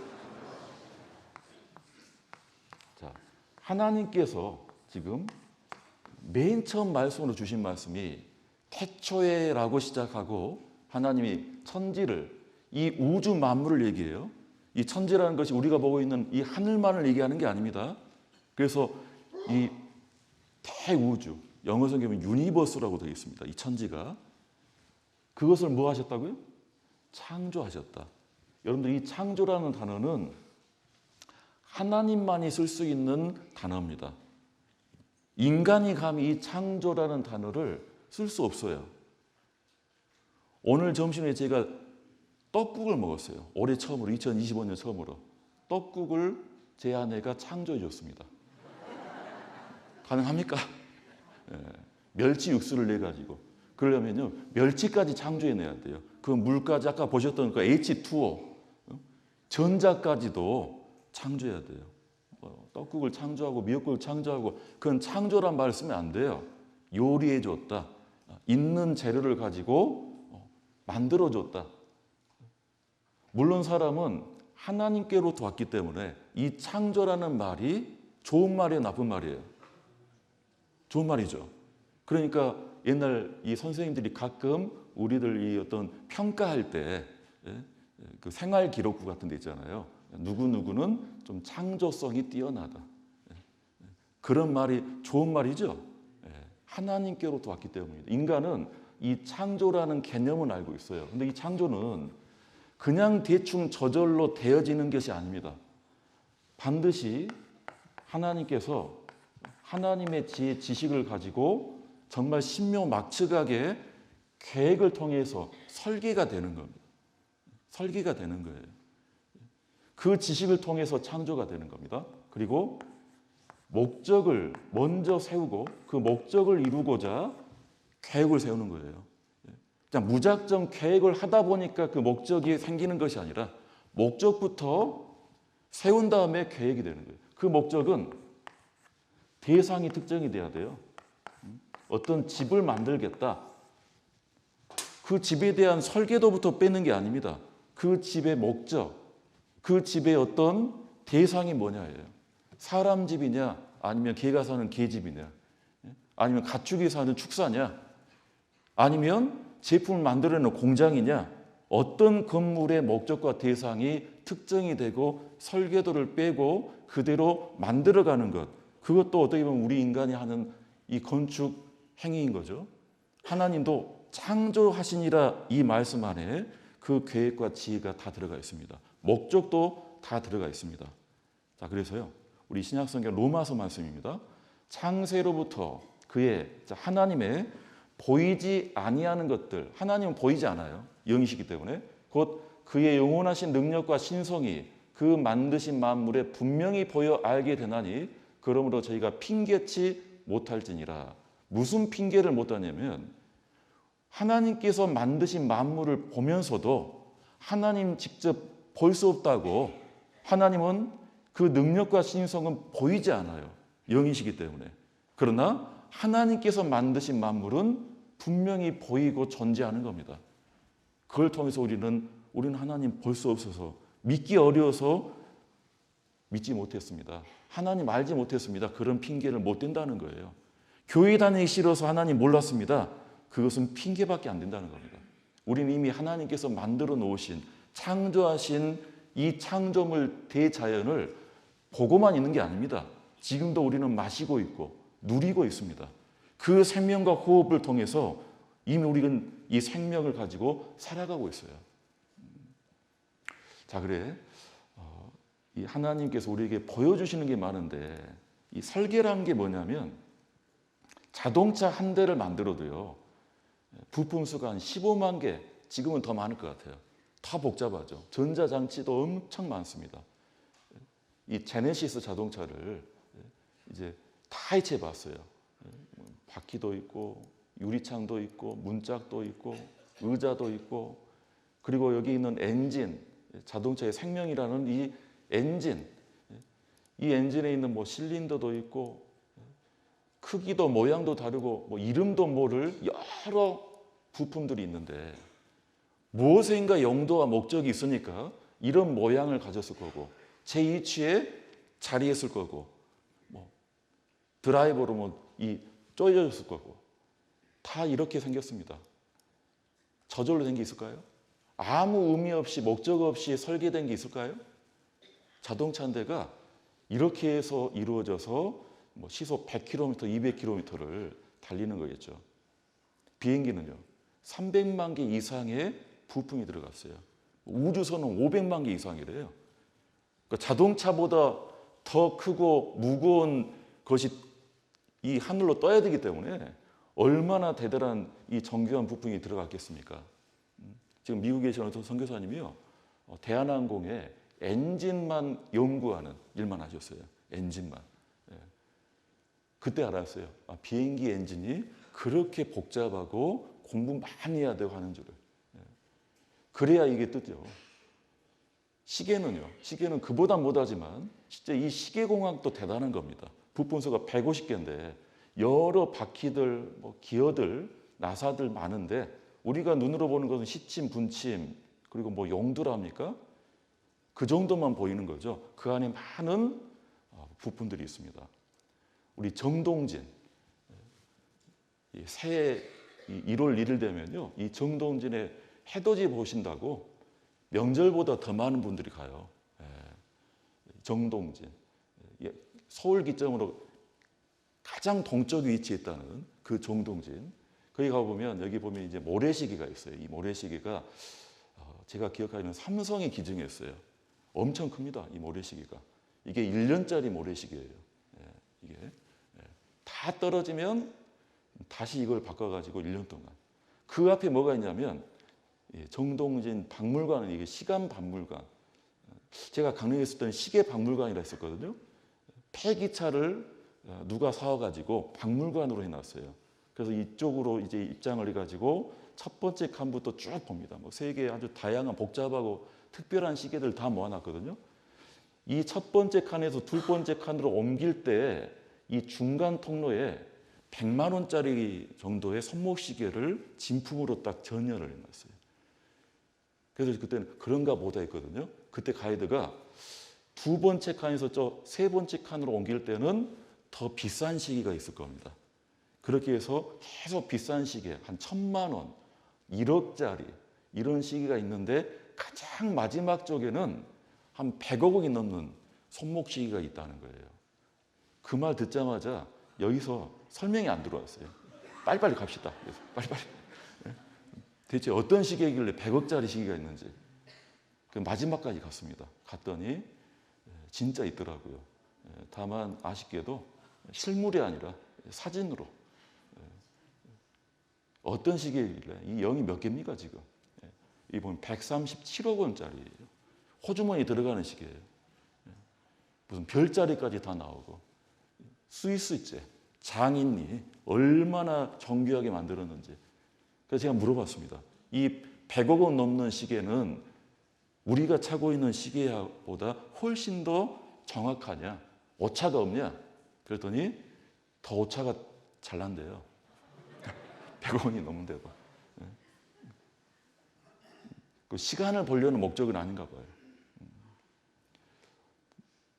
우리 인류는요, 아무리 이 시간을 정확하게 하려고 해도 그리 될 수가 없습니다. 왜냐하면 이 1년이, 이 보시면 지구가 지금 하루에 한 바퀴씩 자전하는 거죠. 자전만 하는 게 아닙니다. 시속 10만 8천 킬로미터의 그렇게 빠른 속도로 이 태양을 중심으로 공전을 해요. 한 바퀴 돌아오는 것이 1년 며칠이죠? 365일. 그런데 하나님은 얼마나 정확하게 만들어 놨냐면 365.242일이에요. 0.24. 반월만 0.25, 4분의 1이 더 있습니다. 365일이 아니에요. 그러다 보니까 우리 사람은 달력을 만드는데 이 소수점을 막 갖고 다니면 불편해요. 오늘 2025년 1월 20일이죠. 내일은 1월 20, 1.24일. 달력이 그렇게 생겼으면 우리는 복잡합니다. 그래서 0.24를 과감하게 떼버렸어요. 4분의 1을. 그러니까 4년에 한 번씩 하루가 생겨요. 그래서 올해는 2월이 28일까지인가 있을 겁니다. 4년 후에는 2월이 29일까지 있어요. 그것이 왜 그러느냐? 이게 달력이 사람 간의 약속 정도가 아닙니다. 하나님께서 이 지구를 태양을 한 바퀴 도는데 너무나 정확하게 만들어 놓으셨기 때문에 우리는 오히려 불편해진 겁니다. 그리고 보시면 이 지구를 또 정신없이 막 바쁘게 쫓아다니는 이 뭡니까? 달이죠, 달. 이 달이 지구의 위성입니다. 유일한 위성. 위성도 이 달도 엄청 정교합니다.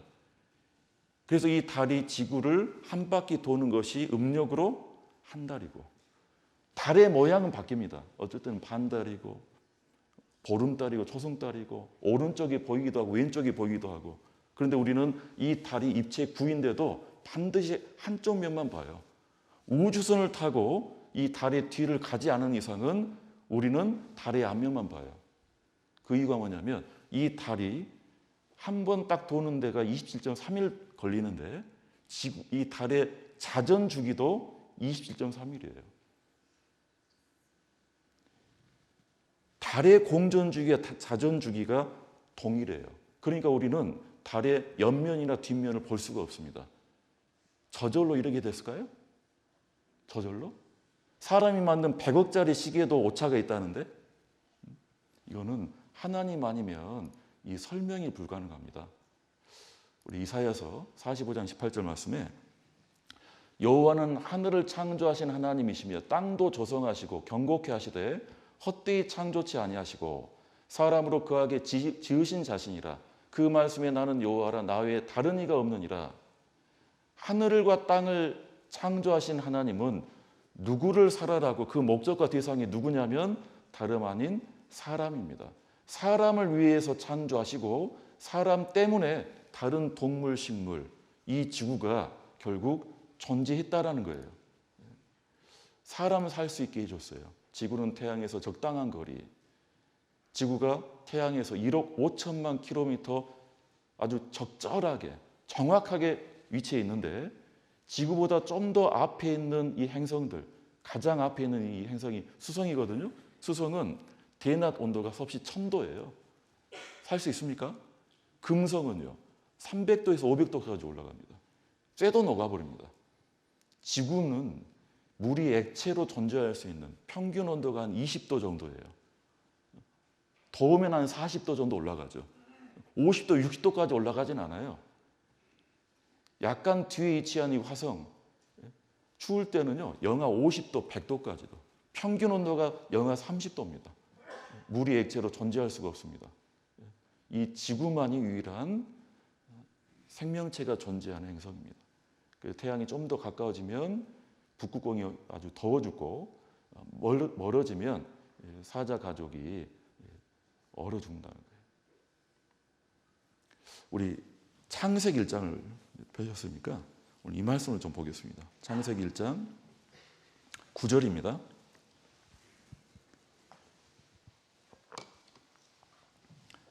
창세기 1장 9절 하나님이 가라사대 천하의 물이 한 곳으로 모이고 무티 드러나라 하심에 그대로 되니라. 뭇 맞죠? 예. 10절입니다. 10절 함께 읽겠습니다. 하나님이 무트를 땅이라 칭하시고 모인 물을 바다라 칭하시니라. 하나님의 보시기에 좋았더라. 이 놀라운 게 뭐냐면요. 하나님께서 창세 때 처음 창조하실 때 땅을 창조하시는데 지금 묻이 드러나라 하신 거예요. 이 물이 바다예요. 묻이 드러났습니다. 그러면 땅이 몇 개고 바다가 몇 개란 얘기예요. 일대양 일대주란 얘기입니다. 이게 지십니까? 지금은 5대양 6대주인데 대륙이 다 지금 나눠져 있고 바다도 5개의 큰 바다가 있는데 성경은 창세기 1장부터 지금 우리 상식으로는 뭐가 받아들이기 어려운 내용으로 되어 있어요. 더 봐볼까요? 창세기 10장을 봐보실까요? 창세기 10장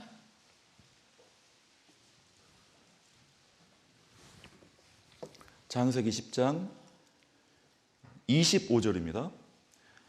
에벨은 두 아들을 낳고 하나의 이름을 벨렉이라 했으니 그때에 세상이 나뉘었으며 벨렉의 아우의 이름은 욕단이며 에벨이라는 사람이 쌍둥이를 낳았다는 얘기입니다. 그때 자기의 그 장남 이름을 나뉘어졌다 이렇게 지었어요. 그 뜻이 벨렉이라는 뜻이에요. 벨렉. 뭐가 나뉘어졌다고요? 세상이 나뉘었으며. 여기만 보면 뭐 나라가 나뉘었단 말인가? 지금 우리가 보면 되게 세상 나뉘었다면요, 되게 나라 정도로 생각합니다. 어떤 지역으로 땅이라고 생각하지 않아요. 그런데 자, 보십시오. 자, 이제 화면 보십시오. 옛날에 이렇게 일일이 성경 찾다 보니까 4시간 걸린 거예요. 그래서 이제 미리 이제 시간 사정상 역대상 1장 19절 말씀입니다. 에벨은 두 아들을 낳아 하나의 이름을 벨렉이라 했으니 이는 그때에 뭐가 나뉘었습니까? 방금 이 창세기 10장에 세상이라는데 그건 땅입니다. 땅. 창세기 1장에서는 그 묻이 하나였어요. 땅이. 그런데 그 땅이 나뉘어졌다는 겁니다. 그리고 욥기 9장 6절에 자, 하나님께서 또 어떤 역사를 하셨느냐? 그가 하나님께서 땅을 뭐예요?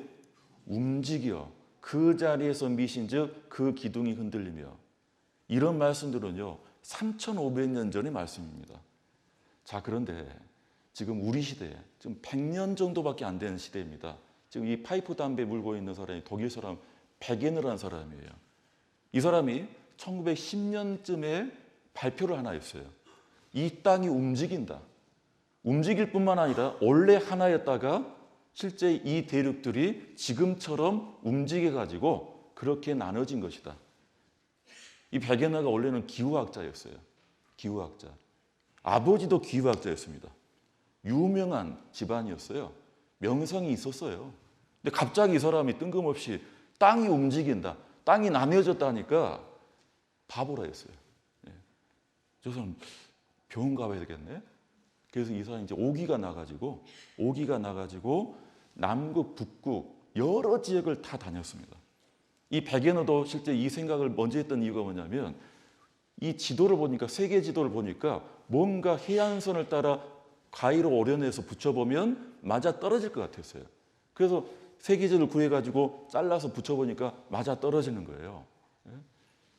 그래서 원래는 이 땅이 하나였다가 바다도 하나였고 점점 움직이고 갈라져서 지금처럼 됐다. 이 사람이 베게너라는 사람이에요. 죽기 하루 전에 찍은 사진입니다. 끝까지 자기의 이른바 대륙 이동설이라고 그러죠. 지금도 아마 중학생들도 배울 겁니다.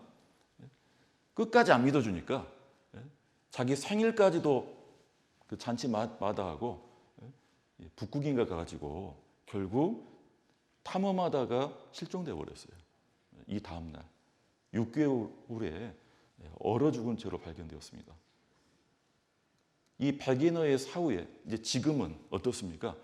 대륙 이동설이 더 발전됐습니다. 지금은 판구조론으로 이제는 이론도 가설도 아니에요. 그게 사실입니다. 그러니까 이 신문에도 보십시오. 대륙이 움직인다. 1년에 약 5cm씩 지금도 움직이고 있어요. 땅이 움직인다. 태평양판 매년 6.5cm씩. 일본 열도는 한반도에서 떨어져 나갔다. 원래 우리나라 땅에 붙어 있다가 떨어져 나갔대요. 대부분의 땅과 섬들은 대륙에 붙어 있다가 움직여서 갈라져서 지금의 모습입니다. 자, 왼쪽은 남미 대륙이고 오른쪽은 아프리카 대륙인데 해안선이 일치해요. 이쪽에 사는 동물 분포가 똑같아요. 지형도 동일해요. 베게너가 이걸 가지고 주장했던 겁니다. 이쪽 땅도 가보고 이쪽 땅도 가보고 전 세계를 다 다녀봤어요.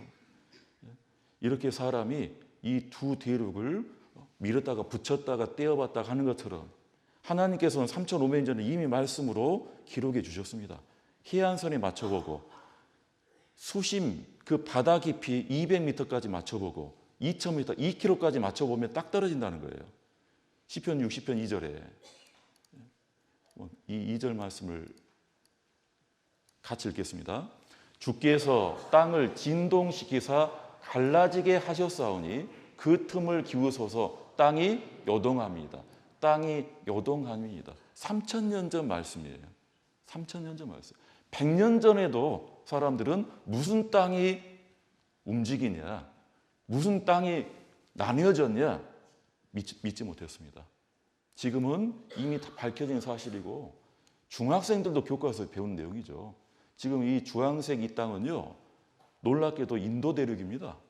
인도 대륙이 지금 아시아판에 지금 붙어 있지만 원래는 저 남아프리카 저 밑에 있었어요. 이렇게 올라온 거예요. 다른 땅들도 지금 벌어지고 있지만 이 인도 대륙은요, 적도를 거슬러 올라와요. 이게 밝혀진 사실입니다. 무슨 뗏목에 물 위에 이 뗏목이 막 이렇게 떠가는 것처럼 그렇게 해서 아시아판하고 부딪혀가지고 만들어진 것이 히말라야 산맥이에요. 이미 밝혀진 겁니다. 지금은 이렇게 떨어져 있는데 이 두 대륙이 원래 붙어 있었다는 거예요. 그리고 여기 36장의 이 말씀, 하나님께서 번개빛으로 무엇을 하셨느냐? 번개빛으로 31절에 이런 것들로 만민을 징벌하시며 이런 것들 곧 번개로 식물, 이 식물은 영어로는 푸드입니다. 푸즈. 먹을 거예요. 물론 그 안에는 이 채소도 있고 실제로 나무 식물도 있겠죠. 그것을 풍부하게 준비해 주셨다. 이 성경은요, 제가 처음 성경 배웠을 때 그 87년 때는 이 말씀은 이해한 사람이 없었습니다. 무슨 말인지 몰랐어요. 아니, 번개가 그렇게 내리찍으면 사람이 죽거나 산에 불이 나거나 그래야 될 건데 무슨 식물이 풍부하게 될까? 먹을 것이 잘 자라고 그거하고 번개하고 무슨 상관이 있을까 싶었는데 1995년도에 번개는 생명체의 최대 질소원이다. 연간 10억 톤이나 되는 질산 등으로 고정화한다. 질산이라는 게 뭐냐면 비료입니다. 질소 고정이라는 것이 비료가 생성된다는 거예요. 그래서 이 번개가 얼마나 대단한 전압을 갖고 있냐면 10억 볼트나 되는 거예요. 문제는 이 번개가 눈 깜짝할 사이에 내려지니, 더 정확하게 눈 깜짝하기 전부터 이 번개는 쳐버려요. 그러니까 이 번개의 전압, 전기를 모을 수가 없어요. 인류의 어떤 기술로는. 그런데 이 번개가 하는 일이 뭔가 봤더니 공기 중에 있는 산소나 질소나 여러 이런 원자들과 작용을 해가지고 이런 강력한 전기 에너지로 이 질소가 말 그대로 이온화가 됩니다. 이 탄소나 수소나 산소는요, 이 풀이나 나무가 그냥 호흡할 수가 있어요. 그러니까 난초나 화초를 키우는 분들은요, 태양빛에도 쐬주고 그리고 공기가 좀 통하는 곳에서 놔두지 않습니까? 근데 이 질소는 이 숨으로는 안 돼요. 기체 상태의 이 질소를 어떤 풀도 어떤 곡물도 바로 흡입이 안 됩니다. 그래서 이 번개가 그 작용을 한다는 겁니다. 일산화질소가 돼서 여러 화학작용으로 번개가 칠 때 비가 내리는데 그 빗물에 섞여가지고 뿌리에 들어간다. 번개 잦으면 농작물 20% 증수한다는 거예요. 농부들은 이것을 경험적으로 아는데 이게 번개하고 뭔 상관이 있는지를 몰랐어요. 성경에는 3,500년 전에 번개를 통해서 식물을 풍부하게 해준다. 지금 이 독일 사람 프리츠 하버라는 사람은요, 노벨 화학상 받은 사람입니다. 노벨 화학상. 뭘로 받았냐면 이 사람은 비료를 질소를 통해서 얻는 데 성공을 했어요. 이 하버 이전에 전 세계 사람들은 비료로 농사를 못 지었습니다. 그래서 그 당시 한 100년 전만 해도요, 유럽에서는요, 지금 이 섬으로 보이는 이곳에 이 새들이거든요. 이 새들이 싼 뭘로? 새똥. 새똥을 우습게 보면 안 됩니다. 이 칠레 앞바다, 페루 앞바다에만 희한하게 이 특별한 새들이, 어마어마하게 많은 새들이 새똥을 수백 년 동안 쌓아놓으니까 이것이 굳어가지고 돌처럼 돼버려요. 이것을 구아노인가라 그래요. 칠레 초석이라 합니다. 구아노. 이게 천연 비료예요. 이거를 칠레 사람들이 돈벌이로 썼습니다. 그 나라를 먹여 살렸어요. 100년 전까지만 해도. 그러니까 원래 이게 칠레 게 아니었습니다. 페루 거였는데 칠레가 자기들 거라 해가지고 전쟁이 막 붙기도 하고 사람이 죽기도 하고, 유럽에서는 이걸 못 구하면 한 해 농작이 안 돼요. 그럼 유럽엔 사람이 굶어 죽어야 돼요. 그럴 때 이 하버와 보시라는 사람, 이 사람이 카를 보시인데 그 독일 공구에서 보시라는 회사 있죠? 그 집안 사람입니다.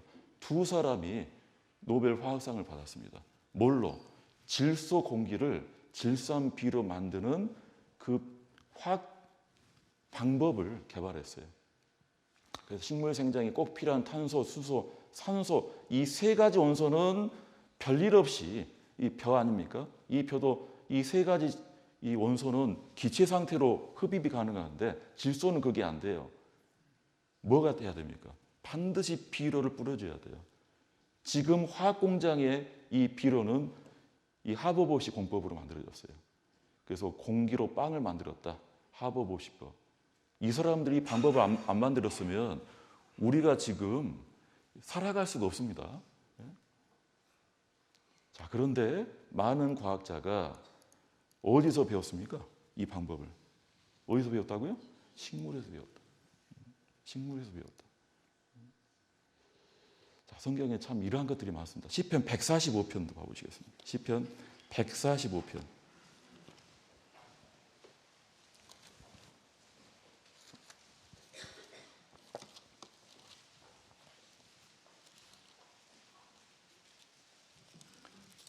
(145편) 15절입니다.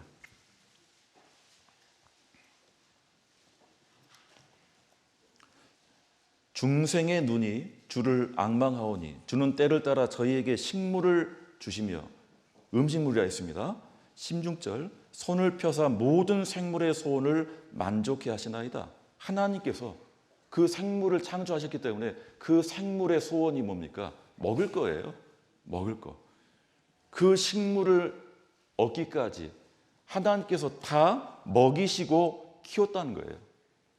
여기 한 동물 하나 보시죠. 이곳은 드넓은 바다. 이렇게 보기엔 별로 커 보이지 않지만 저 물고기는 역대 지구상에 살았던 동물 중 가장 거대하다. 대왕고래.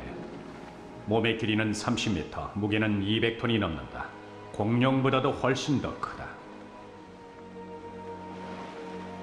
혀는 코끼리 한 마리의 무게와 맞먹고 심장은 웬만한 자동차의 크기와 맞먹는다. 그리고 일부 혈관은 사람이 헤엄칠 수 있을 정도로 넓다. 꼬리만 해도 엄청나다. 꼬리 하나가 웬만한 비행기의 날개만하다.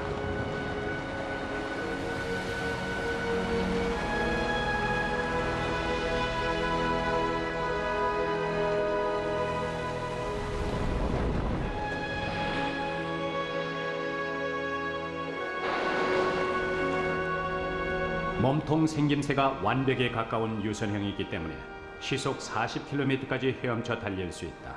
바다에서 가장 빠른 동물 중 하나다. 바다에서 제일 큰 이 동물은 주로 바다에서 제일 작은 편에 속하는 크릴을 먹고 산다. 크릴은 길이가 몇 센티미터밖에 되지 않는 갑각류다.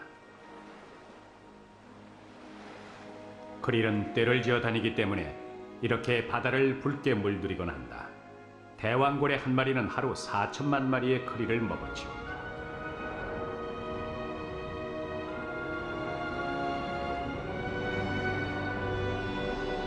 이렇듯 크기가 거대함에도 불구하고 우리는 이 동물에 대해 아는 것이 별로 없다.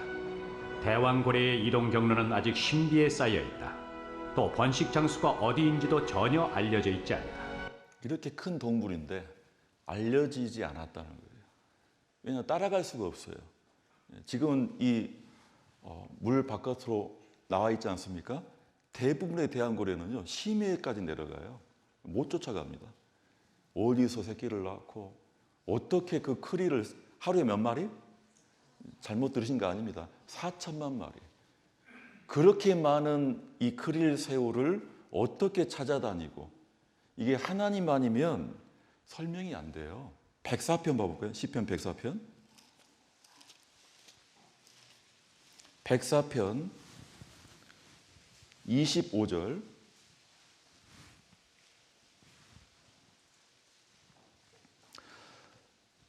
(104편입니다) 25절. 저기 크고 넓은 바다가 있고 그 속에 동물 곧 대소생물이 무수하니이다. 선척이 거기 다니며 주의 지으신 악어가 그 속에서 노나이다. 27절을 함께 읽겠습니다. 이것들이 다 주께서 때를 따라 식물 주시기를 바라나이다. 하나님께서 때를 따라 식물, 먹이를 주시기를 바란다. 그리고 하나님은 때를 따라 동물마다, 종류마다 그 먹이를 공급하세요. 대왕고래뿐이겠습니까? 이런 동물들이 엄청 많아요. 이걸 다 보여드리려면 지금 한 10시, 12시까지 가니까, 겨울이니까 특별히 펭귄을 하나 보여드릴게요. 황제 펭귄입니다. 봄과 함께 드디어 반가운 모습이 보입니다. 얼마나 가면 된다고요? 80km를 또 가야 돼요. 그리고 지금 이 좀 화창하게 보이지만 영하 40도입니다. 아무것도 없어요. 그러니까 펭귄은 천적이 없대요. 그 추운데 누가 오겠어요? 근데 먹을 것도 없으니까 바다까지 가는데 80km를 가야 돼요. 이렇게 해서 수백 년, 수천 년을 살아왔어요. 하나님께서 방금 함께 읽으셨지 않습니까? 이것들이 다 주께서 때를 따라 식물 주시기를 바라나이다. 자, 이 한번 보십시오. 자, 바다에 파도가 치니까 이렇게 여인의 얼굴이 나왔대요. 저절로. 말이 됩니까? 하루 치니까 이 얼굴이 나와요. 말이 안 되죠. 한 달 내내 파도가 치니까 얼굴이 나왔어요. 한 달? 안 될 겁니다. 1년? 10년? 100년? 100만 년은 어떨까요? 100만 년. 100만 년은 또 모를까요? 여러분들, 이 여인의 얼굴이 이 모래에 딱 이렇게 새겨지고 뭔가 이렇게 형상을 보였다는 것은 누가 다녀갔다는 거예요? 사람이 다녀갔다는 거예요. 저 위에 사람이 있잖아요. 이게 사람 다리 보이시죠? 이게 아니라도 사람이 다녀갔다. 아, 정말 솜씨 좋은 사람이 갔구나. 그렇게 알지. 이 파도물이 이렇게 만들었다고 생각하는 사람 없을 거예요. 부산 해운대 앞바다입니다. 바다도 있고 돌도 있고 나무도 있고 사람이 지어놓은 건물도 많습니다. 보이십니까? 누가 빠뜨렸어요. 휴대폰, 스마트폰이라는 걸. 임자 찾아주려 했더니 이름은 없고 이 회사 이름만 나와 있어요. 삼성회사. 누가 만든 거예요? 삼성이 만든 겁니다. 이 이름 모를 이 부품, 이런 칩 하나까지 다 사람이 자기 어떤 지식과 기술을 가지고 만들어낸 겁니다. 뭐 카메라 렌즈도 있고요. 그럼 옆에 있는 이 돌은 어떻습니까? 이 스마트폰은 사람이 그렇게 연구해 공부해가지고 돈을 써서 만들어낸 거고, 여기 있는 돌은 그냥 저절로 있는 걸까요? 어쩌면 이 휴대폰보다 더 많은 기술이, 지혜가, 사람이 좇을 수 없는 그런 신비함이 이 돌 하나에 다 담겨 있어요. 현대 과학은요, 이 돌 하나를 쪼갤 수 없는 것까지 쪼개는 데가 이 현대 과학의 목적입니다. 아까 보셨던 그 수소 원자, 그 원자가 전부가 아니죠. 전자가 있고 중심에 핵이 있는데 그 핵도 지금은 소립자라는 이름을 붙여가지고 어려운 코크라는 이름을 붙여서 그 핵 안에도 여러 소립자가 있다, 양성자가 있다, 중성자가 있다. 그렇게까지 이 인류의 지식이 지금 미치고 있습니다. 이것이 현대의 원자모녀이다 하는데요. 100년 전만 해도 이렇게 생각하지 못했어요. 200년 전에는 원자라는 얘기도 못했습니다. 앞으로 10년 후, 50년 후에는요, 이제 핵을 더 들어갈 거예요. 그러니까 아까처럼 돌멩이 하나를 쪼갤 수 없는 데까지 계속 쪼개 들어갈 겁니다. 그러다 보면 이 안에 엄청난 법칙과 원리와 하나님의 그 계획이 들어가 있습니다. 이것이 과연 저절로 돼 있다고 할 수 있습니까? 이 대충 만들어졌다 할 수 있습니까? 이거 하나 좀 봐보시죠. 오클릭 두 번째 검색어는 곰팡이 뒤덮인 백화점입니다. 코로나19로 이동 제한 명령이 내려진 말레이시아에서 2달 동안 문을 닫은 한 백화점의 최근 모습이 충격을 주고 있습니다. 신발과 가방 등 가지런한 건 여전하지. 이 말레이시아 백화점에 코로나 때였어요. 바이러스가 막 이렇게 돈다니까 허겁지겁 백화점 문 닫아놓고 손님도 받지 않고 직원도 다 빠져나갔어요. 2달 만에 문 열어보니까 이 말레이시아가 우리보다 훨씬 더 덥고 습한 곳이잖아요. 이 백화점이, 죄송하지만 우리 대강당, 은평교회 대강당보다 이 백화점이 더 깨끗하겠습니까? 덜 깨끗하겠습니까? 쾌적의 정도는요, 이 백화점, 고급 호텔을 따라갈 수가 없어요. 그런데도 문 닫고 2달 만에 열어보니까 뭐가 그냥 나버린 겁니까? 뭐 곰팡이가 피고 눈에 안 보였던 거예요. 시간이 지나니까 얘네들이 전부 번져버린 거예요. 냄새도 나고 다 못 쓰게 생긴 겁니다. 자, 여러분들, 시간이 지나면 지날수록 더 잘 되는 게 아닙니다. 시간이 지나면 진화되는 게 아니에요. 저절로, 진화론은 저절로의 학문이 아니에요. 이론이 아닙니다. 진화론은요, 시간의 이론이에요. 시간대가 몇 년, 몇십 년 정도가 아닙니다. 기본이 몇백만 년이에요. 좀 많이 잡으면 몇억 년, 몇십억 년. 왜 아까처럼 파도가 치면 사람 얼굴이 나왔다 정도가 아닙니다. 모래에서. 무슨 벌레가 생기든지, 아예 무슨 동물이 생기든지, 시간이 지나면 그렇게 저절로 진화됐다는 얘기예요. 그렇기 때문에 시간이 엄청나게 흘러야 돼요. 근데 과연 그게 맞을까요? 여러분들, 내일 이 교회당 오실 때 여러분들의 방에 아니면 쓰지 않은 어떤 공간을 아주 깨끗하게 청소하시고 소독 다 하시고 문을 걸어 잠고 절대로 그곳을 들어가지 않고 한 1년 동안 놔둬 보십시오. 그러면 더 깨끗해지겠습니까? 1년 후에 어떻게 되겠습니까? 상상도 하기 싫어요. 문 열 때 그냥 못 엽니다. 코 막고 열어야 돼요. 마스크로. 아니, 분명히 청소 다 해놨는데, 소독까지 다 해놨는데, 내 방만 그러는 게 아닙니다. 이 모든 세계, 우주를 통틀어서 이 모든 세계는 결국 시간이 지나면 지날수록 더 더러워져요. 그것을 무질소도의 증거라 그러죠. 가만 놔두는데 진화되는 게 아니에요. 이런 무생물, 공간도 그런데 생명체에 무슨 일이 생기겠어요? 생명체에는 더 썩고 부패되고 망가지고 노화되고 그런 일이 생기는 겁니다. 자, 함께 읽겠습니다. 집마다 지은 이가 있으니 만물을 지으신 이는 하나님이시라. 하나님께서 집을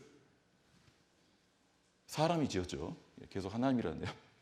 집마다 지은 이가 있으니, 우리가 보는 이 집은 사람에 의해서 집이 생긴 건데, 그것처럼 만물은, 여기 보시면 이 63빌딩도 사람이 건축을 한 건데 옆에 있는 나무들은 하나님께서 창조하신 겁니다.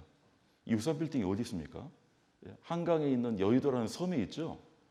만약에 이 60층까지 건물을 올리는데 뭐 시간만 들인 게 아니라 돈도 많이 들였을 건데, 이런 돈을 들이는데 만약에 이 땅이 부실하다, 대충 돼 있을 거다, 그렇게 해서 올릴 수가 없어요. 이 건물보다 더 대단한 것이 이 땅이에요. 제가 한 6년 전인가 이 63빌딩을 가봤거든요. 한 20년 만에 가본 것 같아요. 지하 주차장을 가봤어요. 한 30년, 40년 된 것 같은데 진짜 웬만한 건물보다 훨씬 더 잘 돼 있어요. 왜 그런가 봤더니 돈을 많이 썼어요. 예. 관리하는 사람이 엄청 많습니다. 그러니까 결국 마치 몇 년 전에 지어진 건물처럼 아주 제대로 되어 있습니다. 문제는 이 땅은 이 63빌딩보다 훨씬 더 견고하게, 정확하게, 완전하게 지어진 겁니다. 잠실에 가면 더 높은 건물 있죠? 123층까지 있는, 높이가 555m라는, 그것도 실제는 결국은 뻘이에요. 석촌호수 옆에다가 올려놨잖아요. 그런데 그것도 보면 자기들이 얼마나 이 기반 공사를 철저하게 했는지 1층에다가 전시해 놨어요. 걱정하지 말라고. 그럼 대충 우리가 하지 않았다고. 그래서 기초 공사를 튼튼히 했고 거기에는 안반이 무엇인지, 그래서 그 바닥에 있는 땅 그 안반 그것을 이 유리관 안에다가 전시해 놨습니다. 집마다 지은이가 있으니 만물을 지으시는 하나님이시라. 자, 이런 집 건물들 다 누군가에 의해서 지어진 겁니다. 이런 계집도 개 크기마다 다르게, 자, 이 계집은 지하를 올렸잖아요. 우리도 못 살아보는 기하를 올려줬어요. 이 개가 그 알아주기나 할지 모르겠어요. 풀이 이 사이를 뚫고 나왔습니다. 이 사람의 지식으로 이 모래하고 시멘트하고 해가지고 반죽해서 굳게 만드는 이 콘크리트, 이 벽돌, 보도블럭 사이에 이 풀잎이 하나 나왔습니다. 이 생명은 사람이 지은 게 아닙니다. 그래서 대학에서, 학교에서 이런 재료를 어떤 건축하는 건축공학을 공부하고 배울 수는 있어도 이런 풀잎 하나, 생물학과에서 공부한다고 해서 이런 풀잎 하나 만들어내는 거 아닙니다. 이렇게 나무에서도 자라나오고요. 이걸 봐서 생명의 하나님의 오묘한 완전하신 능력으로 하나님께서는 이렇게 지으신 겁니다. 우리 성경 119편 91절에 이 말씀 함께 읽겠습니다. 천지가 주의 규례대로 오늘까지 있음은 만물이 주의 종이 된 연고니이다. 이 뉴턴이라는 사람이 이 성경 말씀을 그렇게 좋아했대요. 뉴턴은 만유인력의 법칙뿐만 아니라 이 힘에 관련된 많은 법칙을 발견한 사람이에요. 만들어낸 사람이 아니라 천지가 주의 규례대로, 하나님은 법칙자입니다. 창조자는 설계자고 지혜자고 규칙을 만드시고 그것이 절대로 변하지 않게 하십니다. 오늘까지 있음은 만물이 주의 종이 된 영혼이다. 그래서 저도 이제 한 35년인가 33년 전인가 무슨 과목에서 공부를 하는데 시험에서 반드시 나온다 해가지고 그때 공부를 할 것도 없습니다. 그냥 외웠어요. 그게 뭐였냐면 이 1초의 정의였어요. 과목이 무슨 측정에 대한 과목이었는데 뭐 무게에 대한 측정도 있고 시간에 대한 측정이 있는데 1초에 대한 정의가 1960년대에 세워졌다.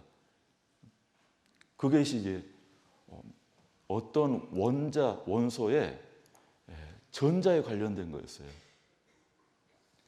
여러분들, 하나님도 규칙에 창조주시고 우리 사람도 뭔가를 알아내고 공부하면 규칙을 발견합니다.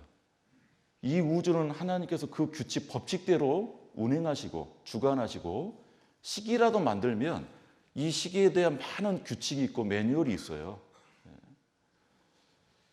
러시아 사람이 이런 원소 주기율표를 만들었대요. 여기 보면 이쪽이 1족이에요. 2족, 3족. 1족이 뭡니까? 전자가 하나, 최외곽 전자가 하나 있다는 거예요. 여기 보면 밑에 세슘이라는 게 있습니다. 우리가 알 수 없는 겁니다. 이게 이 세슘. 1초의 정의가 이 세슘과 관련되어 있어요. 세슘 원자가 91억 9,263만 9,770번 진동하는 거예요. 이걸 외웠다니까요. 33년 전에. 그래서 제가 이 문제를 맞췄어요. 다음 날 까먹었어요. 외울 일이 없죠. 왜냐하면 1초의 정이라는 것이 누군가는 똑딱이고 째깍이고 그것이 사람마다 다를 수 있거든요. 그런데 1960년대에 이것을 측정을 한 겁니다. 뭘로? 세슘 원자에, 이 세슘 원자가 보면 1족인데 이렇게 생겼어요. 근데 이걸 보면 살 수가 없습니다. 이게 방사능이 얼마나 센지. 최근에 세슘이란 말이 많이 나온 게 언제였냐면 후쿠시마 원전 때. 그때 많이 나오는 말이 세슘 이 물질입니다. 이 물질의 가장 바깥에 이 원자, 이게 전자죠. 55개 전자 중에 이 전자가 몇 번? 91억 9,263만 1,770번 진동하면 그때가 몇 초라고요? 1년도 아니고 그때가 1초래요. 사람의 기술이 대단한 거죠. 그걸 어떻게 측정하고 그것을 1초라고 규정을 해놓은 거예요. 이 전제는 60년대나 지금이나 앞으로 10년 후나 아니 100년 전이나 세슘이라는 물질이 갖고 있는 특성을 우리는 그것을 1초로 규정해 놓은 겁니다. 이게 과연 저절로 대충됐을까요? 그래서 저는 이제 잊었어요. 1초의 정이라는 건 91억 번이겠지. 최근에 찾아봤어요. 지금도 안 바뀌었더라고요. 지금도 1초의 정의는 이만큼입니다. 더 궁금했던 게 이게 과연 뭐에 쓰이는가? 무슨 원리가 있는지 궁금한 게 좀 풀렸는데 GPS의 이 세슘의 이 진동수 1초의 정의가 너무나 중요하다는 걸 알았습니다. 우리 내비게이션 GPS 있지 않습니까? 뭐 카카오맵이고 T맵. 이 원리가 인공위성 4개가 기본이 필요해가지고 결국 인공위성에서 내 위치까지의 거리를 전파의 속도가 나오는데 그 속도와 시간이 합쳐진 것이 거리거든요. 그러니까 이 시간이 결국 규정이 돼 있잖아요. 속도는 전파 속도고 그렇게 해서 인공위성을 통해서 내 거리를 아는 거예요. 그래서 저는 SK텔레콤 인공위성이 내 위치를 알려주는 줄 알았어요. 그게 아니라 실제는 이 GPS의 인공위성은 죄다 미국 군사위성이에요. 이걸 우리가 공짜로 쓰고 있는 겁니다. 그 원리는 뭐냐면 그 인공위성에 다 이 세슘 시기가 다 박혀 있어요. 그래서 1초의 정의가 규정이 안 됐으면 우리는 어디 내비게이션 가지고 못 찾아갑니다. 자, 사람은 이런 규칙을 발견하는데 그 규칙을 만든 이는 누구십니까? 하나님이십니다. 아까 말씀드렸죠. 왜 달이 자전과 공전 주기가 똑같은가? 아주 오랫동안 달의 자전 공전이 같은 이유를 그저 우연히 그렇게 된 우주의 신비라고 설명해 왔다. 그런데 최근에는 과학적인 설명이 이루어지고 있다. 그저 우연히 그렇게 된 이런 설명이 과학적인 설명입니까? 그런데 그 전까지는 이것이 과학적인 설명이었어요. 과학이란 게 다른 게 아니에요. 설명이 가능하면 그것은 과학 안에 들어가 있어요. 지금 자동문 신기합니까? 그냥 뻔한 겁니까? 우리 은평교회도 자동문 말하니까 자랑 좀 해야겠네요. 우리 은평교회도 들어올 때 다 자동문으로 들어오셨죠? 그 자동문 저 어렸을 때 되게 신기했어요. 진짜 우주선 들어가는 느낌이었어요. 시내 딱 한 군데 관광호텔이 들어섰는데 관광호텔 정문이 자동문이었어요. 그래서 놀이터에 놀다가 재미가 없어가지고 호텔 자동문 구경을 가져가지고 가서 딱 쓰면은 막 열려 있죠. 다시 닫혀져 있죠. 거기서 놀았습니다. 얼마나 신기해요. 수십 년 전인데. 지금 만약에 어떤 아이들이 자동문 신기하다고 거기서 막 이렇게 신기하면서 논다면요. 내일 어디 병원 좀 데려가야 됩니다. 지금은 신기한 게 아니에요. 그냥 일반적인 거예요. 지금은 이런 핸드폰이 신기한 게 아니에요. 시계도 보여주죠. 문자도 오죠. 영상이 오죠. 메일을 받을 수 있죠. 계산도 해주죠. 지금은 누가 오늘 그래도 정말 감사하게도 한 번도 벨소리가 안 나는 것 같습니다. 예? 수십 년 전만 해도 처음 휴대폰 나왔을 때 버스에나 지하철에나 누가 전화벨 딱 울려가지고 여보세요, 나 어디 가고 있어요, 이러면요 신기하게 막 쳐다봅니다. 부러워가지고. 지금은 버스에서 누가 통화하고 있으면 어떻게 봅니까? 짜증부터 나요. 짜증부터. 그렇다고 우리가 이 휴대폰의 원리를 다 합니까? 다 이해합니까? 모르지만 우리한테 익숙해진 겁니다. 그러니까 과학이라는 것이 뭔가 설명이 가능 영역 안에 들어오면 이제는 그게 뭔가 일반적이 되는 겁니다. 이 달을 보십시오. 달이 자전과 공전이 같다. 그게 나하고 무슨 상관이 있겠습니까? 아무 이유도 없는데 과학자들은 그전까지만 해도 그냥 우연히 그렇게 맞아떨어진 것이다. 근데 최근에는 그게 뭔가 설명이 가능해졌다는 거예요. 뭐 지구 중력 때문에 붙잡혀가지고 수축과 팽창을 반복하게 돼가지고 뭐 브레이크로 작용해가지고 점점 자전 속도가 느려졌고 이런 복잡한 설명이 추가가 되는 겁니다. 이게 처음에는 신기하고 놀랍지만 뭔가 일생상관에서 기술로 들어오면 이건 그저 그런 겁니다. 진흙덩어리가 그 안에 뜨거운 불을 쏴가지고 다시 돌로 쏴가지고 그것을 띄었는데 떨어지지 않고 그 징으로 된 불을 담고 있는 이 공 모양의 이 바위 덩어리가 떨어지지도 않고 자전을 하는데 그것도 엄청 빨리 자전해요. 하루에 한 바퀴씩. 그리고 그것이 움직여요. 시속 10만 8천 킬로미터로. 그게 뭡니까? 지구죠. 그 위에 우리가 살고 있어요. 신기하시죠?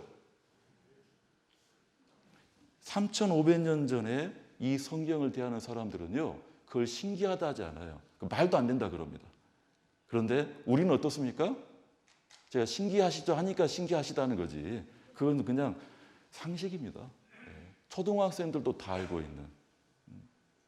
여러분들, 우리가 하나님을 대하는 마음은 성경을 통해서나 만물을 직접 보고서나 분명히 하나님의 이 신묘막측함, 만물이 주의 종이 된 영혼이다.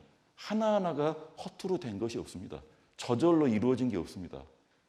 모든 게 이유가 있고 목적이 있고 그 안에 우리가 지금 한평생 살고 있는 거예요. 자, 마지막으로 이사야 40장 26절을 함께 읽고 마치겠습니다. 같이 읽겠습니다. 너희는 눈을 높이 들어 누가 이 모든 것을 창조하였나 보라. 그래서 우리가 이 성경을 통해서도 하나님을 볼 수 있고 눈을 높이 들어, 이 두 눈을 높이 지켜들라는 얘기가 아니에요. 우리의 마음의 눈을 한 번이라도 하나님이 정말 살아계시고 이 성경을 주셔서 우리에게 무엇을 깨우쳐 주시려고, 하나님의 뜻이 무엇인지 이번 한 주간 좀 그것을 좀 곰곰이 알아보는 그런 시간이 되었으면 좋겠습니다. 그래서 내일 나오시라는 거예요? 어쩌라는 거예요? 제가 오늘 지금 오리엔테이션 한 거예요. 오늘 내일부터 좀 본격적으로 이 성경에 있는 많은 내용과 증거를 좀 살펴보고자 합니다. 기도드리겠습니다. 하나님께서 허락하신 이 성경을 통해 우리에게 참으로 온전한 믿음과 또 우리가 살고 있는 이 세상이 어떠한 세상임을 알게 주심을 참으로 감사합니다. 너희는 눈을 높이 들어 누가 이 모든 것을 창조했나 보라 라는 말씀을 우리가 새새기고 참으로 내일도 어김없이 이 은혜의 말씀 안에 함께하게 주님께서 도와주시고 모든 형편을 살펴주시고 그 발걸음을 인도하여 주시옵소서. 우리를 사랑하시는 예수님의 이름으로 기도드렸습니다. 아멘. 수고 많으셨습니다. 안녕히 가십시오.